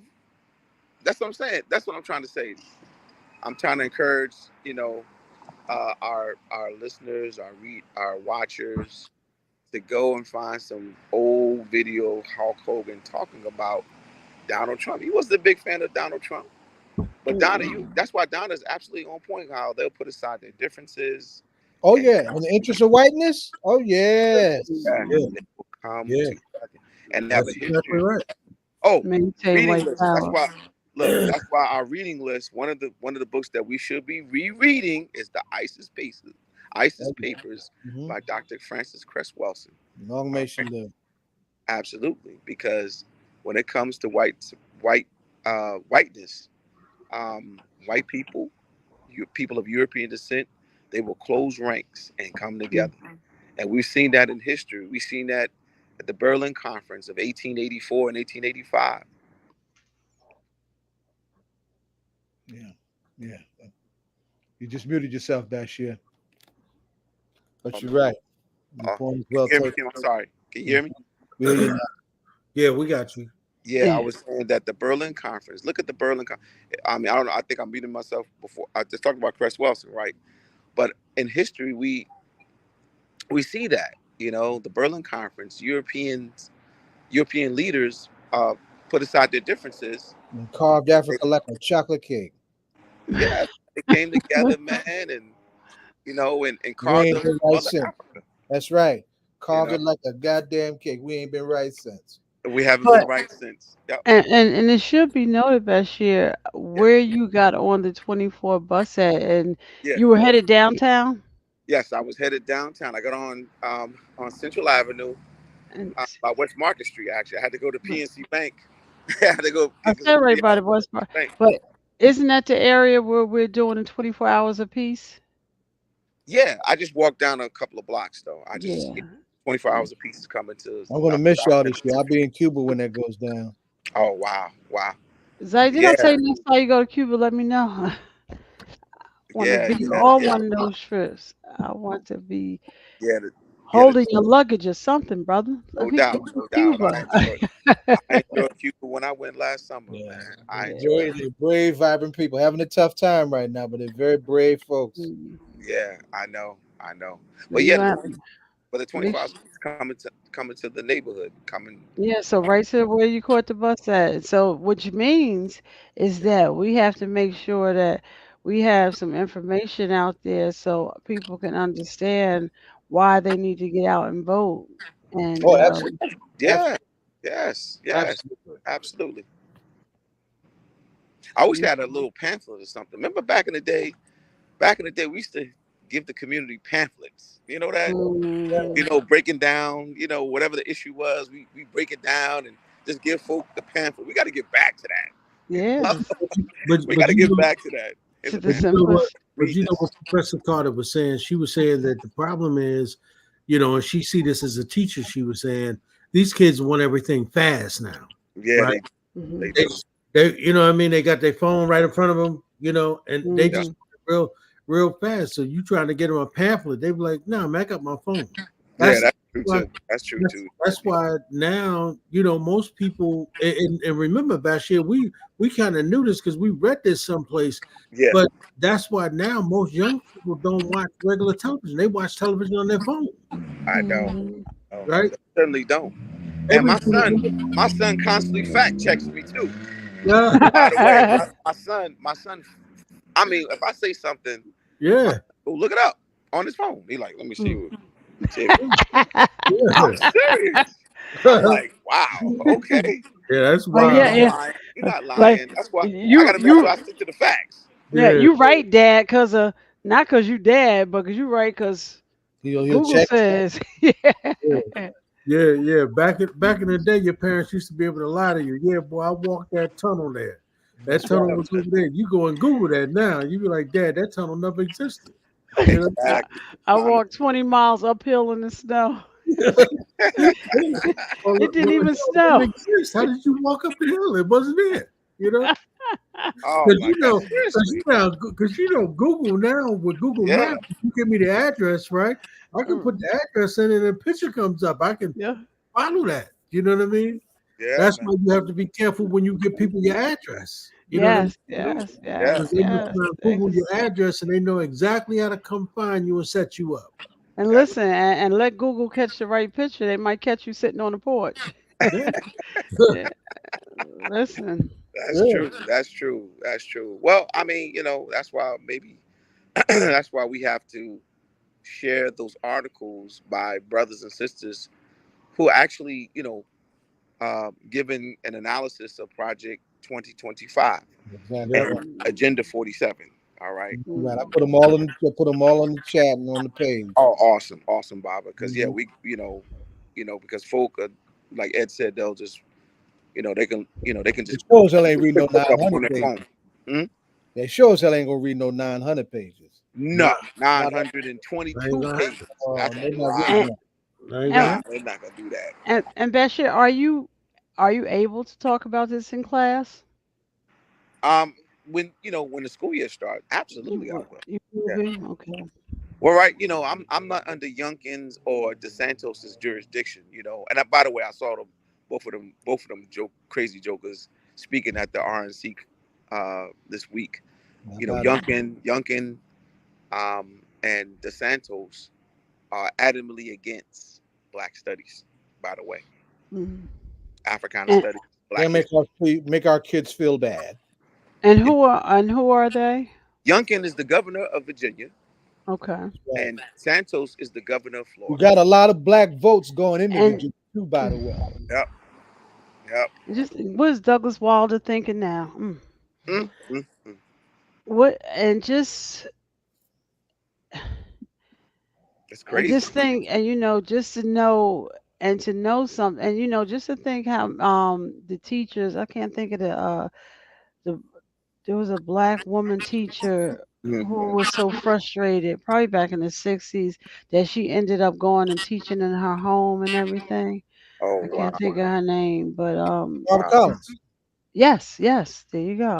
Marva Collins, and how frustrated you can, you know, you as an educator, you know, and you know they're trying to tell you, or the fact that, you know, this the homicide. I mean, are you the only teacher or one of the few, we maybe should say, that are teaching in the district? And how long has this been sitting? How long has this been legislation? Legislation since 2002. Since 2002. What did you say, Zay? Legislation without enforcement teeth. Yep. And you know, Bashir, you know, another thing that you know, Professor Carter said, you know, before you came on, she said we're the only group of people that will allow our enemies to educate our children. Wow. No other group of people will allow that, right? The great And, John Henry Clark said that as well. and that's why we're in the condition we're in, right? Muhammad made Elijah Muhammad create the schools in the Nation of Islam over that. Yeah, Yeah, yeah, yeah. Or our young brother in Maplewood and South Orange who's doing the work with the Freedom Schools, you know. C.J. Whitaker, yeah, man. Yes, or you, and you know and how brilliant. I mean, people aren't coming to church, but how brilliant, you know, open the Sunday schools that people that once were full, and perhaps because of those Sunday school teachers were kind of mixing religion with Black history, because you sure enough learned about Dr. King and Sunday school and things like that. But that we utilize, you know, maybe an hour before church, and it could be a freedom school. We don't have to wait on a public building. You know, there's so much that Freedom schools started in the Deep South in the churches by the NAACP, Marion Wright Edelman, to give the kids the political answer to what their parents were doing in struggle. And that included all the kind of civics, voter registration, all of that stuff. Right. Yeah. Yeah. Well, look, y'all, we out of time. So, you know, I'll go around, give you, you know, if you got anything you want to share, Zaid, anything coming up or anything you want to Let say. me just share two things. One, and both are breaking my heart. Bernice Johnson Reagan. I don't know if any of y'all remember who she was. Incredible voice. She was the founder of a group that was very famous, and they're still around, and some over 40 years now, called Sweet Honey in the Rock. Yeah. Reagan Johnson was a foot soldier in SNCC in the early 60s, in some of the most dangerous parts of Georgia, where SNCC was trying to break ground in the early 60s. A serious foot soldier, a pioneer in the Black Arts Movement theater in the South, what actually started before Black Art Theater in the North and in the West, by the way, right? A great sister. I just found out that she passed away. Tomorrow, on an up note, I was asked to officiate the wedding of Jaleel Muntakim to Valerie Haynes. Jaleel Muntakim was one of our freedom fighters. He was a baby in the New York chapter in the Black Panther Party. By that I mean he was a teenager. When he went to prison and did 49 years in prison. Oh wow! Married for the first time tomorrow. He's way out of Rochester, New York. I can't get a plane, a train, a car, or nothing to get out there to do what they asked me to do, and it's breaking my heart because that brother deserves all the love he can possibly get, right? Yeah. But I'm happy for him. I'm happy for Valerie. Happy we got him out. Letitia James almost got him killed. We got him out. She blocked his release. He caught COVID and damn near died. And I don't know whose music she was dancing to when she did that, but I'll never forgive her for that. Could have cost him his life, and there was just no call for that, right? But that brother's getting married tomorrow, right? Wow. I'm extremely happy for him, and I'm you know, it'll be a miracle of some in a real big way if I can physically get there to do what they want me to do for them. You, Donna, you got anything you want to say? Any last word? Yeah, I just want to. I wasn't with you because I was out of town last week, but since I had a great opportunity to interview Keith Tsunami Cologne, who was the boxer, the lightweight on Team Shakur. I don't know if y'all did the follow up last week, but I heard the featherweight. He took his opponent out in the second round. He was so humble. I know you was there, but this is my announcement because I wasn't here last week and I got to interview him. So I want to say congratulations to Keith Tsunami Cologne. And I'm sad that I didn't get to see it, but I know everywhere I go and I meet somebody from Puerto Rico, I'm like, y'all have to push this brother up because he's going to do big things. And also, Columbia High School had their inductees into their Hall of Fame. And Aisha Faines was inducted, and I don't know. Her dad was a judge, and Aisha was a young journalist, and she had an asthma attack, and she succumbed to her asthma attack. But her mother was my doctor, Dr. Sampson, right here in South Orange. But and her father was a judge right out of Newark, a Muslim judge. He was known, and I'm trying to find his name. Bahir, she talking about Bahir. Yes, that's his baby girl. Yes, she was Bahir's inducted. name is Clarence Faines. Okay, well, Judge Bahir, Bahir. Brother Bahir. You remember Brother Bahir from 25, Ed? Yeah.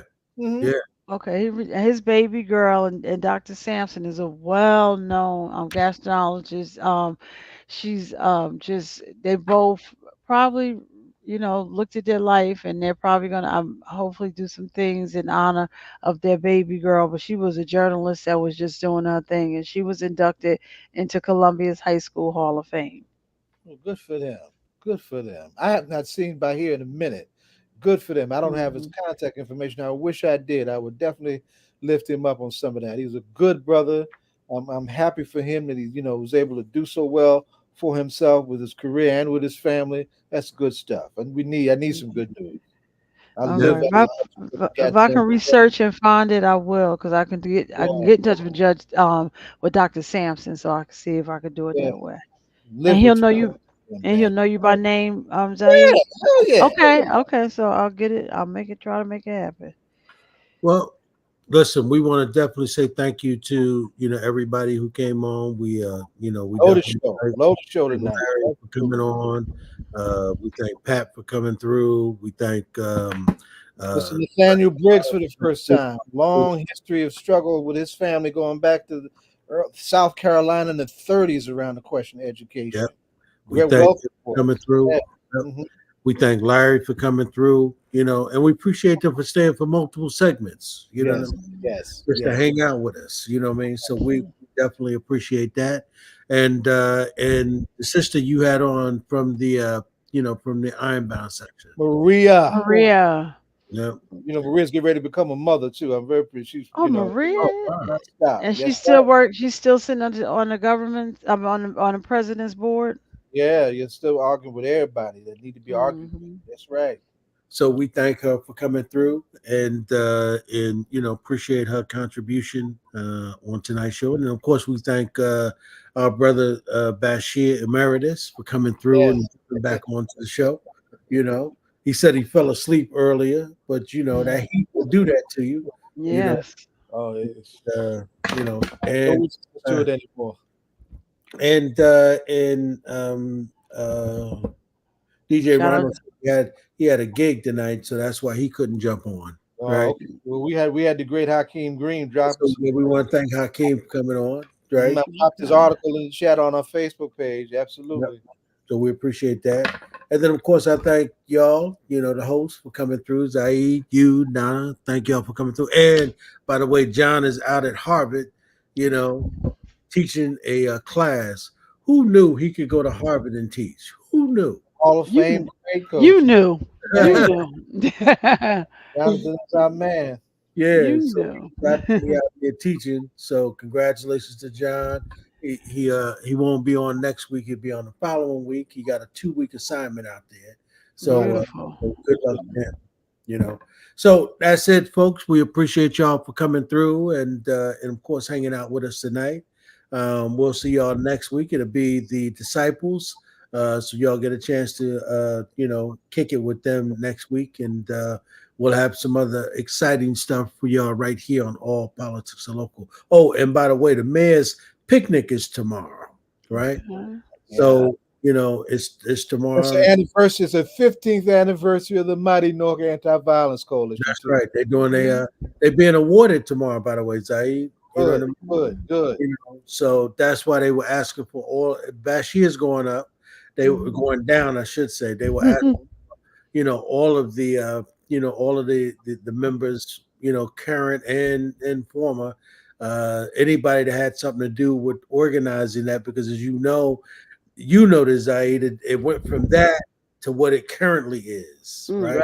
That's right. They wanted to honor their beginning and, kind of look at what the Office of Violence Prevention and Trauma has become. So good luck to them tomorrow. And for those folks who want to go, the buses are going to be leaving from City Hall tomorrow morning. So if you want to go, get down there, and I think it's like $5 or $10, which is no money at all, right? To get on that bus and go and enjoy the free food and hang out with the mayor and hang out with the city and just enjoy yourself. So congratulations. What time do they have to be there? Don't quote me on the time. I would just try to call City Hall or maybe call the Office of Violence Prevention and Trauma. Yeah, I don't even have it in front of me because I knew I wouldn't be able to go. Yeah. So, but anyway, we thank y'all for tuning in to All Politics Are Local. Of course, this is America's number one political hip hop radio talk show. As my brother Zaid say, what we gonna catch him as, Zaid? See you in the whirlwind. Catch you in the whirlwind. And you don't stop.